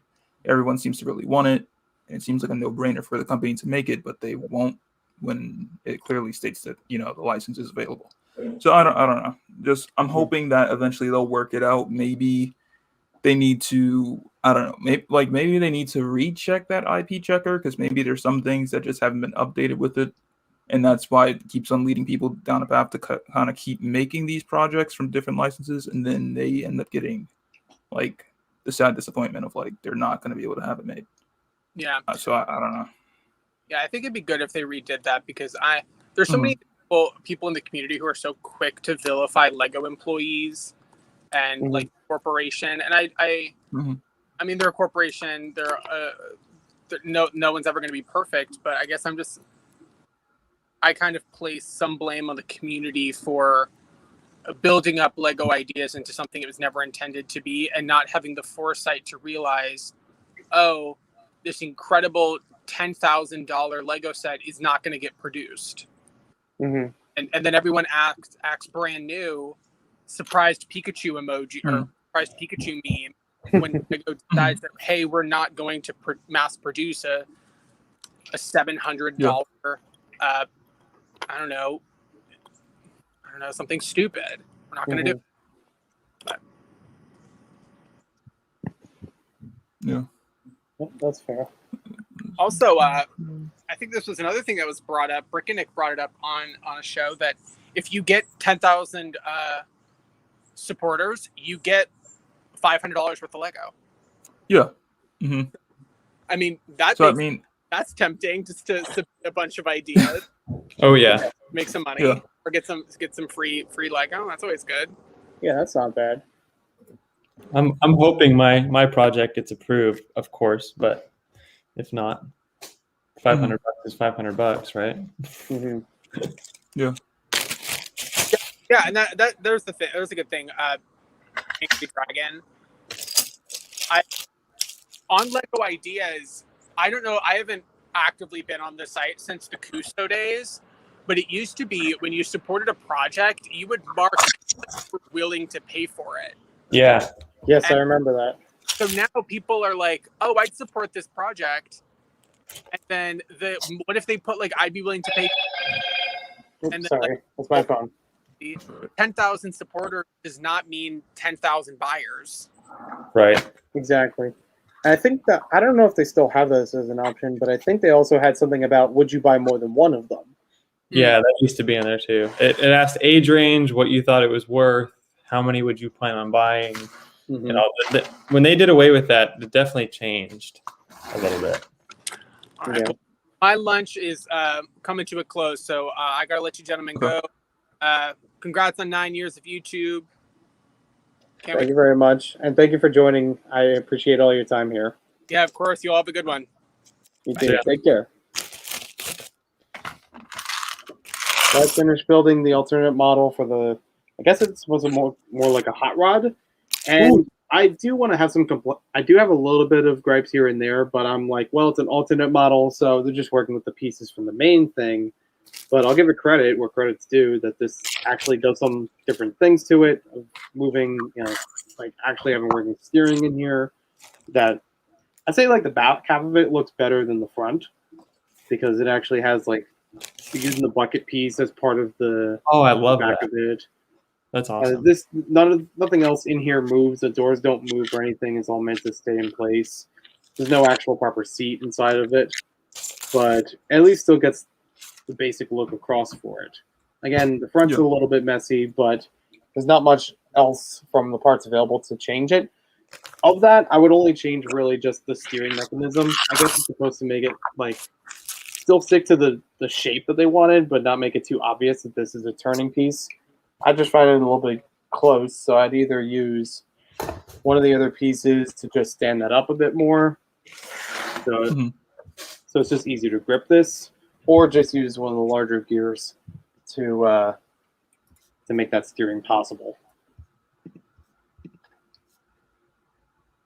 But not too bad. I didn't even get to the second one yet, and we're almost done. The plane set that I have sitting here, and I see Agents of Mach in the chat. Thank you for joining me, and thank you very much. Hey, Troy. Hope everything is going well. Angry Dragon mentioned a few things. Some people want the set, but never buy due to the cost. They'll buy it for 100, but not 10K. Yeah, that's true. I mean, there are definitely some sets that I've looked into. I'm like, well, if I save up enough, maybe I'll consider it. Yeah. I think that's basically how I got Ninjago City. Was I thought about saving up for it, and just by chance, I looked one day to see, oh, I have enough to buy it. That's good. I should keep that aside. But that's the day that it released, like with the VIPs. So I was like, you know what? Let's go. We're going to the Lego store now, and we'll drop it right then and there.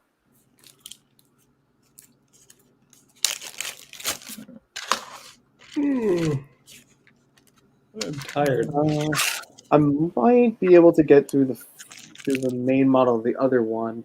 For some reason, this looks a lot more plain, no pun intended, than the first one. Like, it doesn't seem as complex. But I don't know if there's something in here that I'm not aware of, or it's almost the same number of pieces. Well, the flaps move. Oh, okay. The flaps move like counter, and the wheels, I think, spin when you roll it. Oh, I see where the gears are, like next to the wheels. I think the flaps move. I'm pretty sure. Okay. I watched a review from Josh Build stuff. Mm-hmm. Yeah, I'll see if I can try that out, and if not, I'll just continue building it after the stream ends. What I do? Plan design.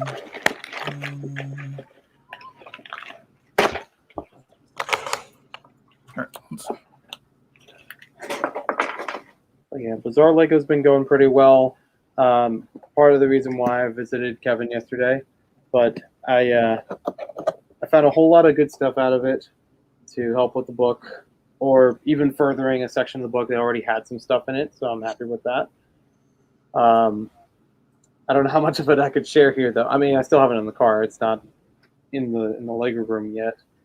So, but even just of like I've wanted to update about the book for a while, but I didn't know how much I could share, especially if it's still in a work in progress kind of stage. Like, I think I've shared a rough idea of what the pages would look like, but it was still probably going to change and has changed since then. So that's why I'm like, I want to tell people, yeah, it's still happening, it's still coming, but how much more can I show for that? I mean, one thing I will say about it, though, is that one of the worries that I had for years of writing it is that there's always more Lego stuff. So there's always something else that needs to be included, or something else that changes up from what I had already written. So I'm like, I kept thinking, like, this is a never-ending book. I'm never going to get this actually finished because there's more stuff. So I compromised, and basically I have it written up to a point. So anything that happens beyond that is just going to have to be for another edition.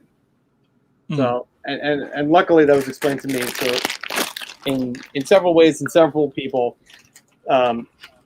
It's like a textbook, like a college textbook. It's like, okay, up to this point you're going to have this information available, but you can always have another edition or extension to it later. Or like even the character encyclopedias, like the Lego Star Wars one, they've done 2 or 3 times on the same book because they have more characters or more designs. So that's where I'm at with that one. It's like, okay, I will wrap up the things that I have for now and whatever, content I want to put in there, but anything new that's released or new that I've discovered beyond this point is basically gonna have to sit for a little while longer and see when I can make a second edition. See, I want to get the first edition first, though. Yeah. I just checked, and apparently if you type in The Legend of Zelda, or if you type in Zelda, it doesn't pop up on the list at all. I think it says like they haven't decided or not, so I don't know what that means exactly. Like, it doesn't say you can't submit something from it? Yeah, it doesn't have it like with the X next to it. Normally when you type in something, like if I was to type in like Mario or something like that, you would see the X at the bottom where it says IPs not allowed, and then you have allowed IPs above that, if there are anything, or if there is anything allowed from that. But with Zelda, nothing pops up. So that's okay. But it does say like, we encourage you to submit like this idea, and then at the point that it's time for it to be reviewed or whatever, then it would let you know if it's allowed or not. So I guess that's part of the reason why people are still doing it, but it would be better if they were to just like say if it's allowed or not at this point, because everyone keeps submitting ideas from that same IP. Yeah. I'm not sure what's their angle with it, if it's anything, or if they're just not completely aware of it. Yeah. You know what I want to know? I want to be able to talk to someone in the Lego Ideas like marketing team or just tech team, I guess. Because when I submitted my BTS project, I mean, 99% of all the support on that were new Lego Ideas accounts.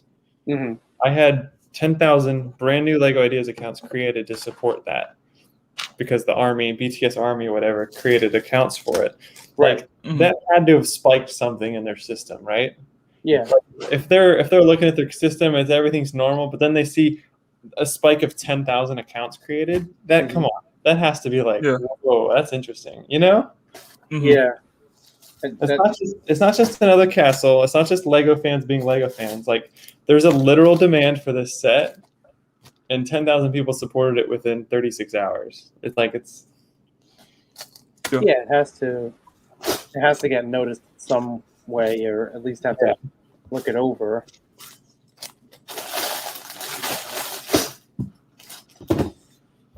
Let's see. Angry Dragon said he wanted Avatar Lego, but knows it's never happening. Well, Avatar as in Avatar The Last Airbender, or Avatar as in James Cameron? I think There was that he means one. as in The Last Airbender. Yeah, And yeah, I would assume so. I don't want to go to, well, if it did happen and you're out of luck that you can't, really find them.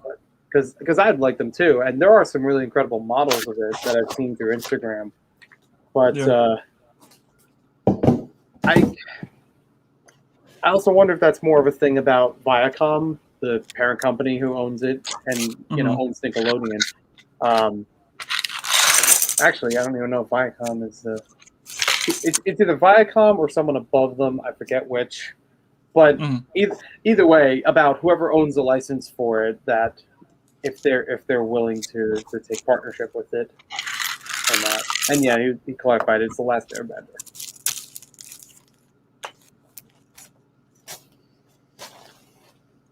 Let's see.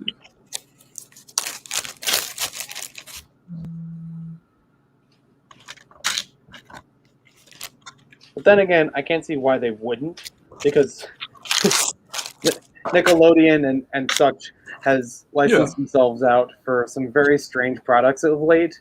Like, I remember a year or so back that they had a vinyl figure series that are based on SpongeBob memes. Like, specifically any of the memes that have come out. Like you have the caveman sponge, or you have the one, like the mocking one where he looks like a chicken, like hunched over. Yeah. Like they're willing to put their name on that kind of stuff, where it's like you made merchandise out of memes.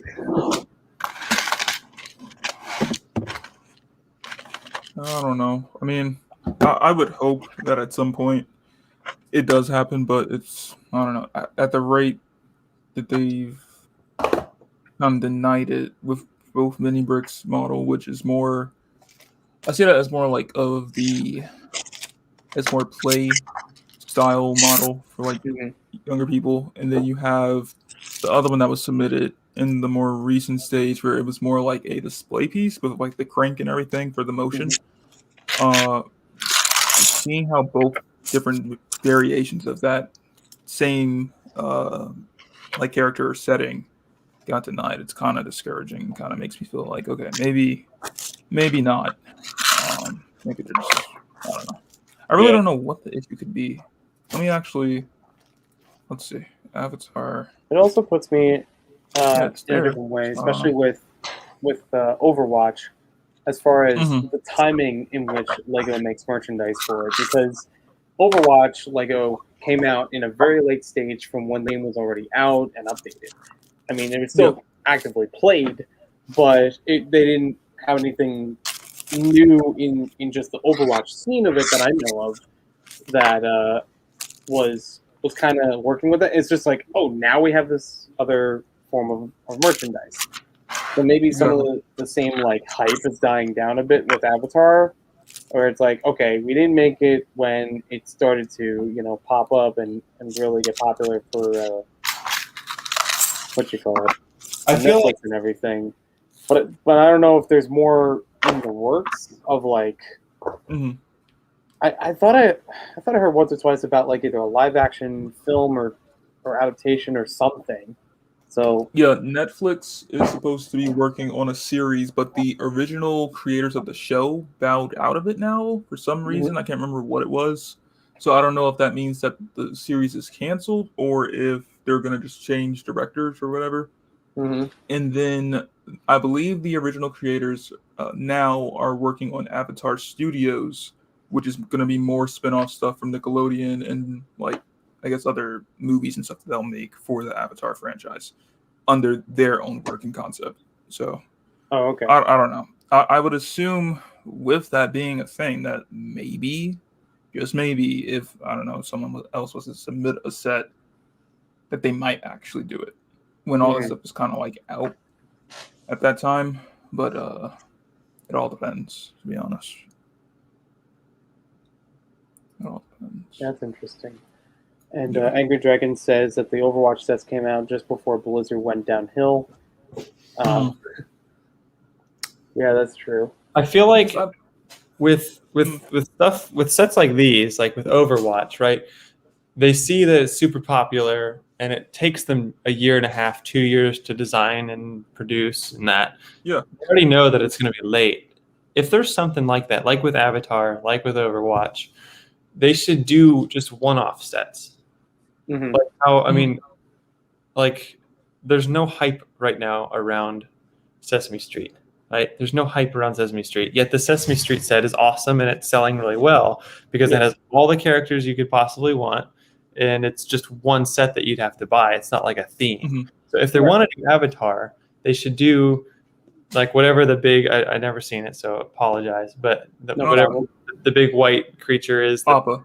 yeah, Yep. they should do that, and then maybe a side build of some iconic place, and then just have the whole lineup of all the main characters. Just do Yeah. one set; it will sell. Mhm. They don't Yeah.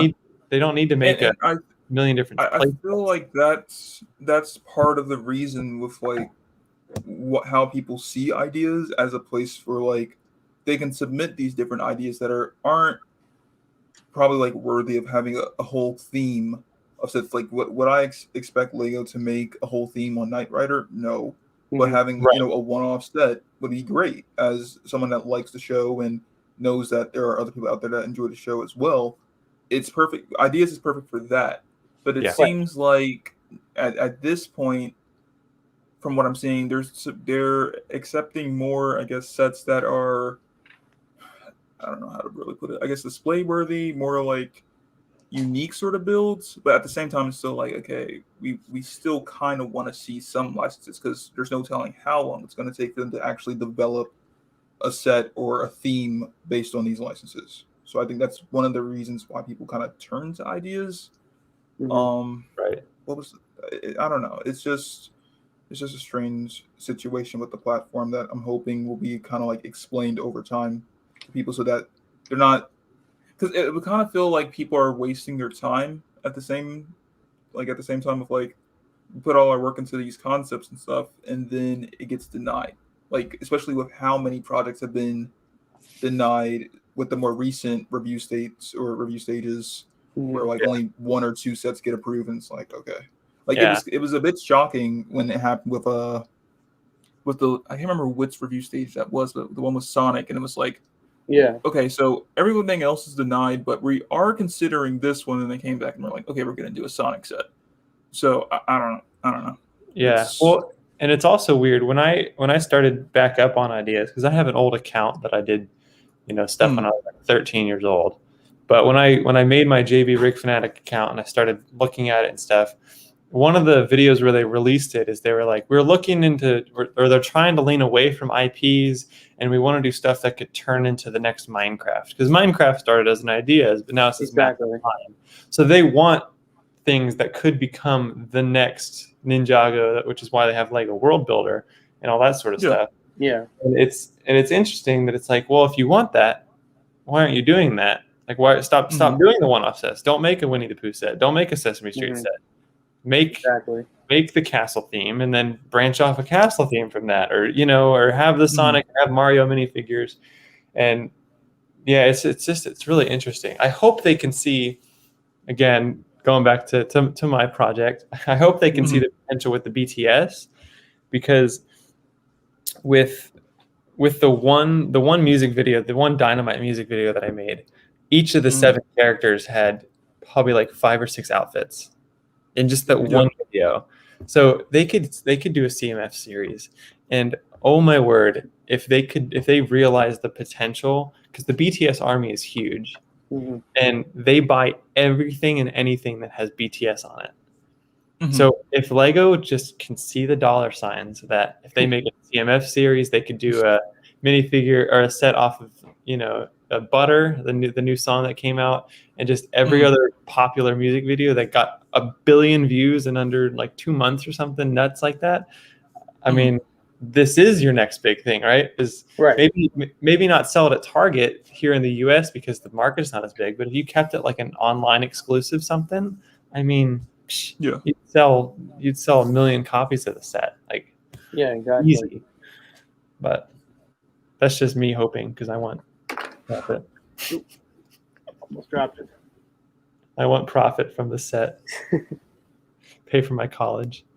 Well, as far as I know, again, somehow got brought up in discussion with Kevin yesterday about ideas, because he's been able to see the process from Cousteau to ideas to a thing that internally exists called inside ideas, which is basically any employees or anyone, corporate that wants to submit something for review. Really? I didn't know. That. Yep. I got the pens and the mug to prove it. Nice. But yeah, that was interesting for me to find out. Was like, and I don't even know if it carries the same name now, but like the process itself has changed so much.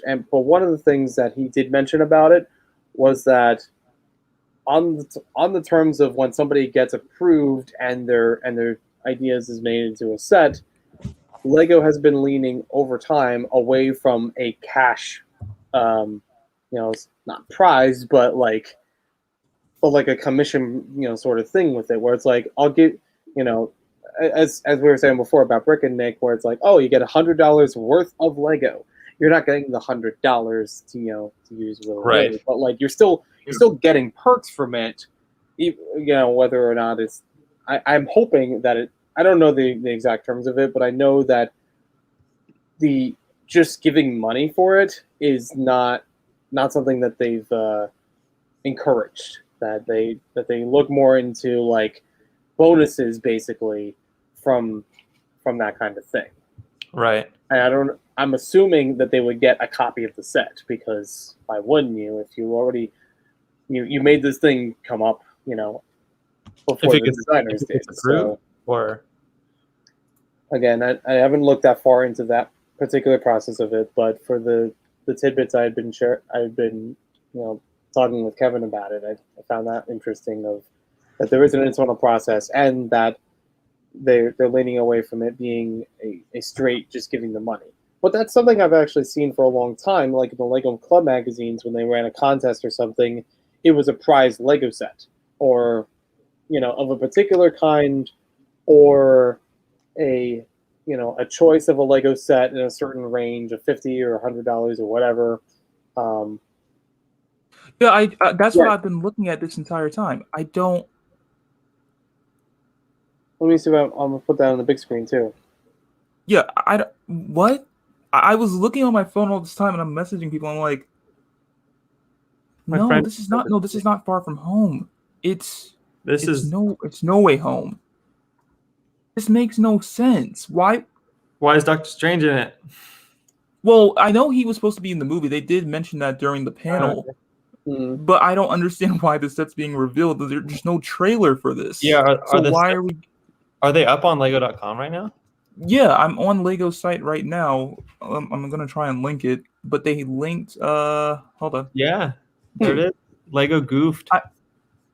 I think this is a big mistake because there's no trailer. Marvel hasn't done anything for this yet. I don't think that's supposed to be there then. That should not be there because this is October 1st. Oh my word! Look at the Spider-Man minifigure. That looks great though. And that Doctor Strange cape is even the black and yellow, dude. Wow, that's nice. I'm still confused though. What the heck? We should screenshot it and send it to a bunch of like yeah, like a YouTube channel that reviews Marvel movies and stuff, and be like, look, it leaked. You make your theories quick. Yeah, I was. Yeah, exactly. I was on Twitter and this like MCU account that I follow. I think it's called MCU Direct or something, that had posted it and was like, they shared this leak. They were like, this leak, this set. I'm like, I looked at the screenshot that they had and it looked like a knockoff thing because I saw the cape. And I'm like, why would Lego do a cape like that? And then I click the link and like, oh no, it's on their site. I'm like, oh, Legit. That's awesome. this is strange. I am. Oh man. It's Doctor Strange. Exactly. Couldn't help myself. Spider-Man at the Sanctum Workshop. Interesting. Yeah, this is. Huh. Huh. Well, it has a This is Spider-Man very logo cool. to it, so it Mhm. leads me to believe it's not an MCU set. No, it's No Way Home. If you click the next slide that has the box art. Oh, Yeah. I see the box art now. I think So this is like, You know what? I'm gonna the show this on the stream. Why not? The 4+ set appears to be from Far From Home, but the other two are brand like we haven't ever seen these before. wait, there's another one? There's the Mysterio drone attack, the drone duel, and the Sanctum Workshop. All right, hold on. I think I missed that one. Let's see. The Mysterio drone attack is from Far From Home, but it still has the No Way Home logo. Okay. There's Mysterio, Nick Fury, and a black suit Spider-Man, or black and red, I guess. The heck? That's awesome. This is All right, so looks like I'm confusing. swapping around. Wait, but why does it say it has Nick Fury and Mysterio, but why does it say No Way Home? Because I think it's just the same thing that they do with. Oh, like with Star Wars, where they sort of like brand. Yeah, gotcha. I think that's just Inspired for the time. Yeah, because it says inspired by Marvel Studios Spider-Man Far From Home. That's kind of weird, but I get it at the same time. I guess they don't want to kind of go back with the old box art. Oh, wait, what is the big drone? So the No Way, so the one with the Vulture, it says inspired by Marvel Studios Homecoming, but when was that giant drone in Homecoming? It wasn't in Homecoming. It was in Far From Home. Yeah, I don't remember. Did they brand it under Homecoming? Yeah, so the big drone set with Vulture and the black and yellow Spider-Man up at the top says inspired by Marvel Studios Spider-Man Homecoming, but Spider-Man never had a black and yellow suit. Yeah, I think this is just for the new movie. I don't think. Yeah, this is for the new movie, the black and yellow suit. They're like mixing stuff. That's unless so I'm weird. looking. But guys, did you check out the Spider-Man headquarters Duplo set? Wait, there's that too. Hold on, let's see. I mean, it's Spider-Gwen. It's literally a Duplo set with Miles Morales, Spider-Man, and Spider-Gwen. But I'm just goofing here. It says coming soon, but it's a Duplo set, so I thought that would just be funny on its own. Wait, no way! It's only $20. The Spider-Man duel. Oh, sweet, bro. Oh man, that minifigure amazing. $20 and the Vulture minifigure. Oof! I'm gonna have to pick this one up. That's a big set, or it looks like a big set. It's in a $30 box size. Mm-hmm. For $20 is not bad at all. This is crazy. I was not expecting this at all. Me neither. Why? You know what? I can put the Technic for another day with this coming up. And the mask and everything for Vultures is new, which is it great? I thought this was the one they had in City for the Sky. Yeah, it's the same City one. It's just a recolor. Well, well, when I say new, I mean like in terms of using it for the character, not. Yeah. Because last time they used the Iron Man helmet for the one that doesn't have the movable faceplate. Right. This is crazy. I don't know if I like the cape. Inspired by Marvel Studios Spider-Man Home, but why would that doesn't make sense though? That's what I don't understand. Yeah. Because that wasn't in Homecoming. So unless this was like a concept art thing, maybe that could be it. Because I don't remember seeing this at all. I don't remember seeing the suit. I remember seeing Vulture, but I don't remember seeing the suit. And are they maybe combining both? Where it's like, okay, the Vulture is from Homecoming, but the drone is from No Way Home? And maybe the suit? It could be, because maybe Vulture returns in this movie, but that still seems like a bit of a stretch. I don't know why they would do that. I mean, it also feels weird with, I want to say the end of Homecoming, it's either that or Far From Home, that they had a post-credits scene where you definitely know there are other Spider-Man villains out there, but End of now. Homecoming, where you see Vulture, Michael Keaton playing Vulture, Mhm. speaking to Scorpion, or the guy Right. that plays Scorpion. Yeah. So I don't. This is weird, and I guess So I this is don't know like if a that's like helicopter playing the long sort game thing. kind of thing, or just we at least know that they exist. Mhm. Yeah. Now everyone's just like tweeting on Twitter, like, okay, what's going on here? What's going on here? No one was expecting this. It's one of the great but also hurtful things Mhm. about the internet. Once it's out there, it's everywhere. Yeah, It's everyone's gonna start sharing it now. you can't take it back and pretend it didn't happen because somebody already saved it. Exactly. The print on the back of the Sanctum set is there's stickers on that white border around the brick. Mhm. That's a little annoying. Okay.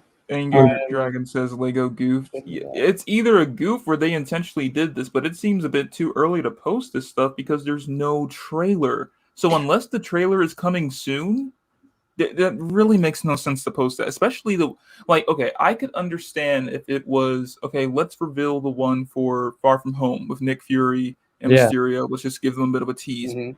But you revealed a set for a movie that is not out yet. They did the same thing with Shang-Chi.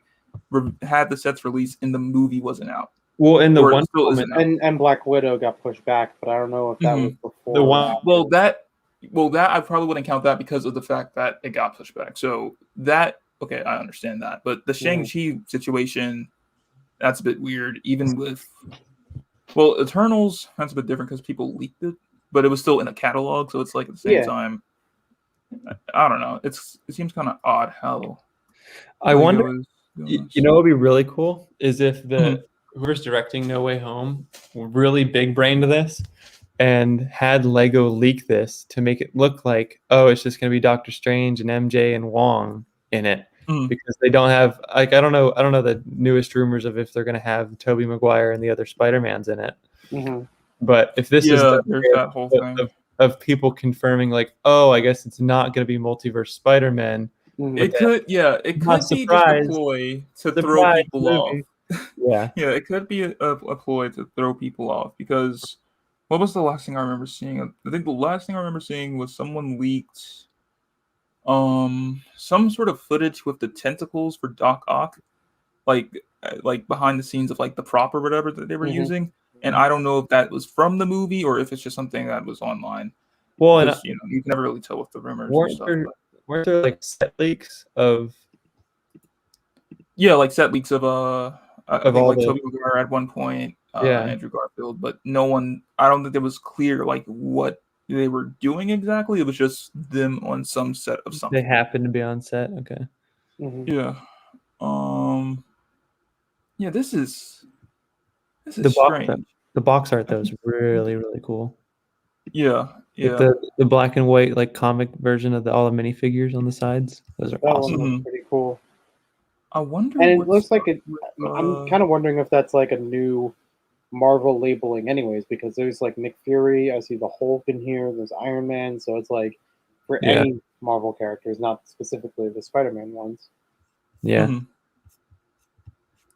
Yeah. This is. Well, I know the box art style, like with the comic book character or the characters in like the black and white, is kind of like how the whatchamacallit, the why am I drawing a blank here? The Infinity Saga sets are like how they have that. It's Oh, just yeah. changing. Yeah, it's just changing up that part. This is. Hold on, let's see. Marvel Studios Spider-Man No Way Home playset can amaze their friends with Lego Spider-Man in the Sanctum Workshop.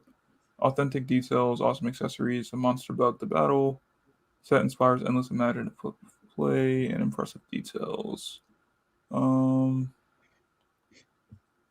Does it say anything else? Because I'm trying to see if it's revealing any details. Yeah, I was looking at that too. See who. Yeah. hmm No, it just I mean, seems to be I know all the just product descriptions have like a couple of generic. Mhm. This will be an ideal birthday gift for a kid or something like that. Yeah, it says it right there too. The like ages 7 and up.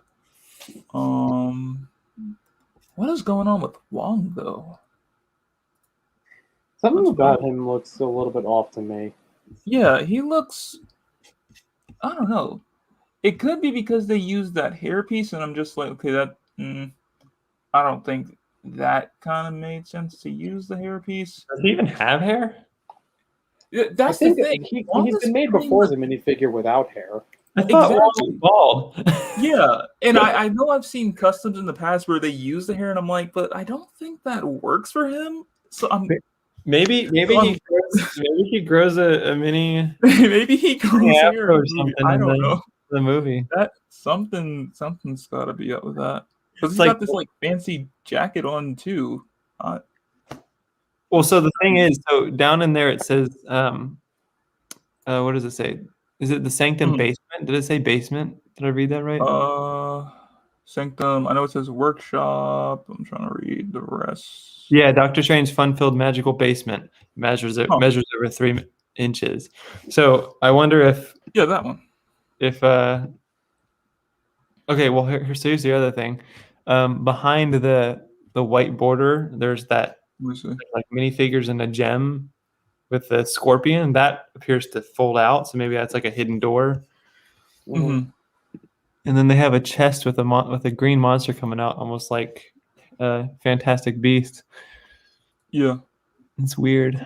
Also, it kind of reminds me of wait. the original Doctor Strange set where it had like that red beast thing that goes through the portal. I Yeah. had the impression that this like white outlined area with that minifig or the minifig statue behind it, I thought that was some kind of portal as well. Oh, interesting. So Like, I it's don't not even remember part of which the account posted layout, this. I'm gonna 'cause- try and find it. Because there was that one night where Tom Holland, Zendaya, and Jacob, can't remember how you pronounce his last name. They all posted like stuff Isn't his from name the Wong? movie. Isn't it Jacob Wong? It's like Battalion or something. Oh, really? I'm Yeah, not yeah. sure. But the guy that you're talking about that plays Wong is actually, his name is Benedict Wong, which is funny. Hmm. Yeah. What? No, it's not him. So it may have been Jacob. Life is Aloha. It might have been him. One of them posted this on their thing, but where is He's it? making his own movie. Yeah, right here. So what if? Because it might be it and it might not. I'm gonna try and screen share this real quick. Let's see. Where's screen share? All right. So at some point, Do you need me to move it? no, you're good. I'm about to get the tab. There we go. All right. It's cold. All right. So at some point, they posted these, and the three castmates posted different stills from the movie. So I wonder if this is the basement, Oh yeah, definitely looks like it. because that could potentially be the basement, unless it's some other area. But I wonder if that's the case here. This is just confusing. All of it's confusing. I really Yeah. don't understand what's going on here. Maybe I guess that's the basement of the Sanctum. Yeah, There's something under there because I'm just remembering that. I would This guess is cool. It is cool though. I'm just confused by that one with the big black and gold glider. That's Yeah. Throne. That's the one that's confusing. I mean, Lego does make random stuff that never Mhm. appeared in anything. But You would That think is true. they would learn from that at this point, though. right. Yeah, it's strange. Yeah, But I mean, he's it's bringing up great about that the we're previous getting. wrong figure that they made. Yeah, I have that one. I don't see why they added the hair at all. So okay, back to the gold and black drone. Mhm. If you look at the drone, like the stickers have spider things on them. Mhm. Let's see. The top is a spider logo. It matches his suit. So I wonder if he I don't know, in some movie or something, if he gets maybe Stark Tech and has some giant Sort of drone that kind of helps him Mhm. or something. I mean, it's just That could be a thing. it's definitely a It seems- Spider-Man drone, but Yeah, No, I definitely he's agree with got that, everything. and the description seems to fit the bill as well. Yeah. that it's identifying that it's his drone. Wonder if these are all the sets coming. I don't think so. With I believe the rumor was that there was supposed to be more stuff for No Way Home, and this is just one of the things that was revealed. I mean, not because if you're not going to count, the sets that are from other movies, there's only one set being revealed right now.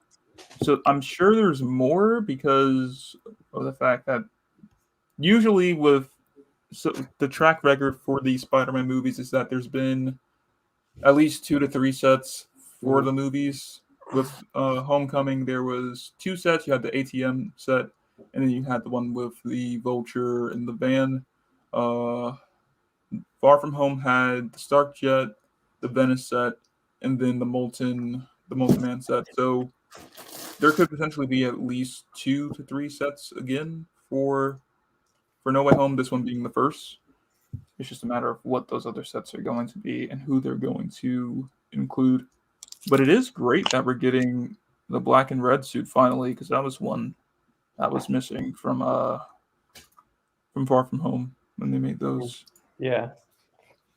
The thing that one of the specifications says kids can attach Spider-Man to the drone's underside using a long web and engage in imaginative adventures in air and on land. So, is this their way of just giving us the suit and then making some random set that'll sell for kids? It's possible. Could be it. I know. Well, with this one, what's the I mean, it setting for wouldn't put this? past them that even if the Sanctum set was the same thing with the motorcycle, Yeah. like, okay, who's gonna have fun with actually building or outside of this whole like structure with all a bike in there?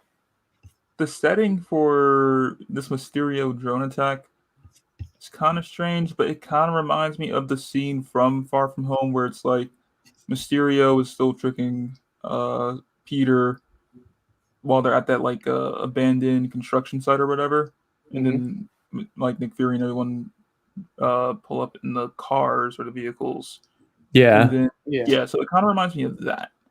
I don't know if that's the case. I mean, it says inspired, so maybe that is the case, but the background's different. The only thing is, I mean, if it has all this work for the box on it and not just being the 4+ thing, I'm guessing that's what it's supposed to represent. It could have easily just had this little Spider-Man logo on it and called it a and day. it says pounds. Why am I in? Like they've done in other Mysterio sets. Why did it put me in this thing? Put me in North America. Hold on.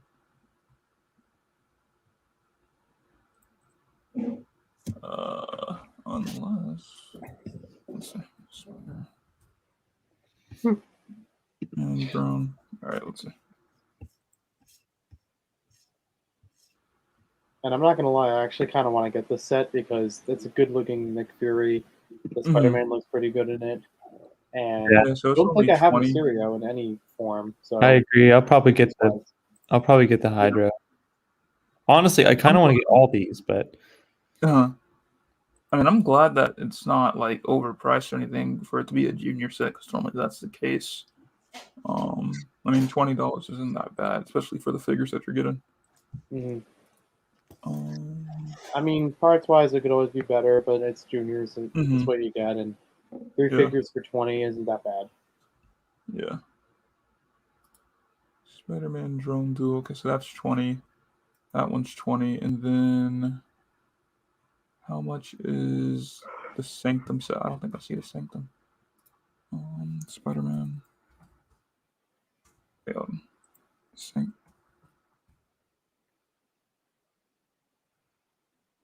Sanctum Workshop.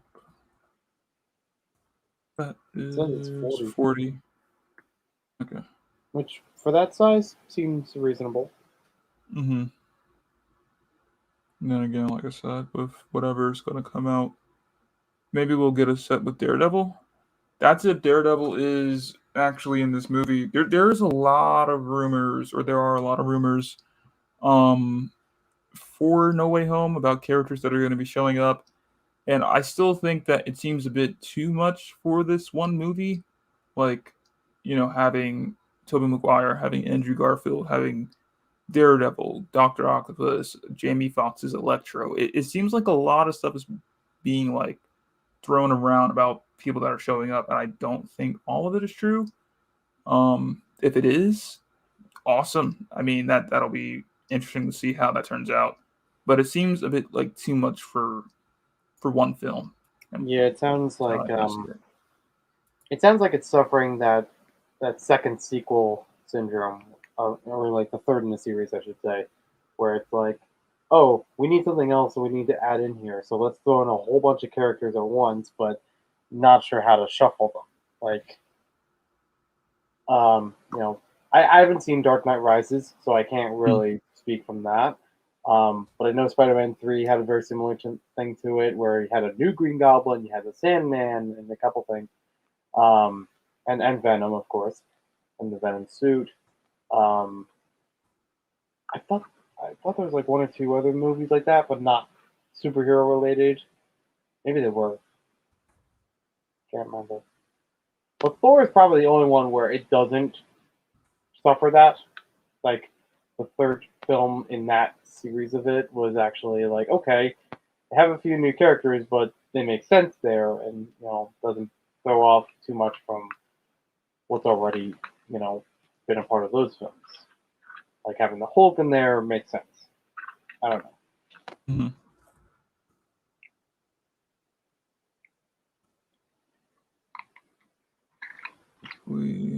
Well, that was interesting to bring up. exciting. That was very exciting. Hopefully, the others.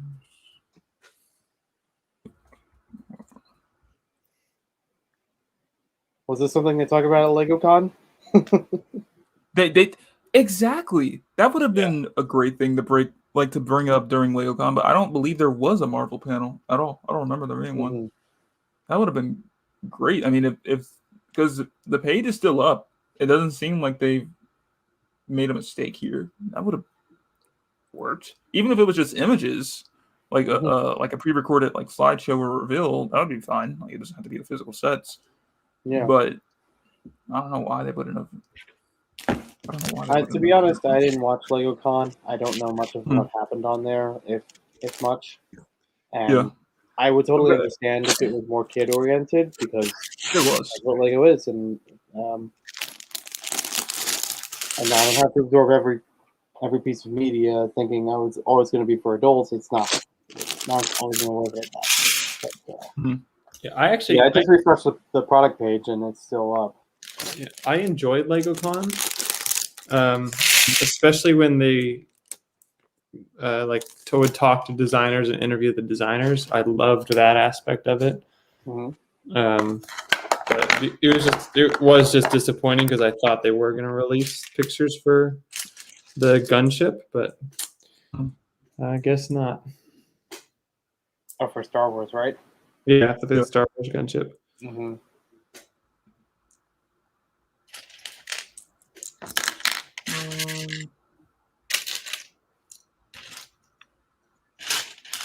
So I think that's all we got for now, and I'm gonna go head off and have lunch.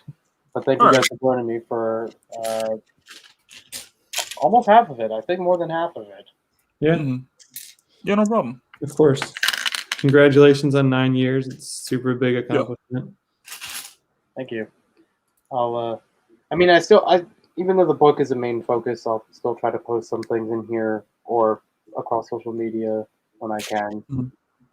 I can't speak of the quality of them because I'm sure it still needs work, but if it's not the main focus, I guess it'll be all right. I think I said earlier in the stream that I have like dozens of videos on backlog that just need to get edited and posted, so I might start off with those before making new stuff. I know one of them was Brick Theory. I think another one was a Lego trivia that I just pushed off for months, and I really need to just get that one finished. So I'll do what I can. All right. And John Y, thank you very much for Houston 9 more. And also thank you to Egg Dragon 114 also joining in here. Several people that have been in the chat before, like Bubba Bricks and Brick Blaze. There was 29. It was cool. It was a cool man, cool guy, I think earlier. Alyssa was here, MJ Bay, Isaiah, Bren's Brick Design, Brett Builds, Cy O'Connor, and Baxter's Bricks was here. I saw Duncan Steven for a blip. That was good. And we had Ray from Funny Figs earlier. So yeah, thank you all. Have yourselves a wonderful day, and thank you for sharing about the Marvel news. I'm sure that's going to be buzzing around for like the next throughout the weekend. All right, take care. All right, I'll see you, Joey. See ya.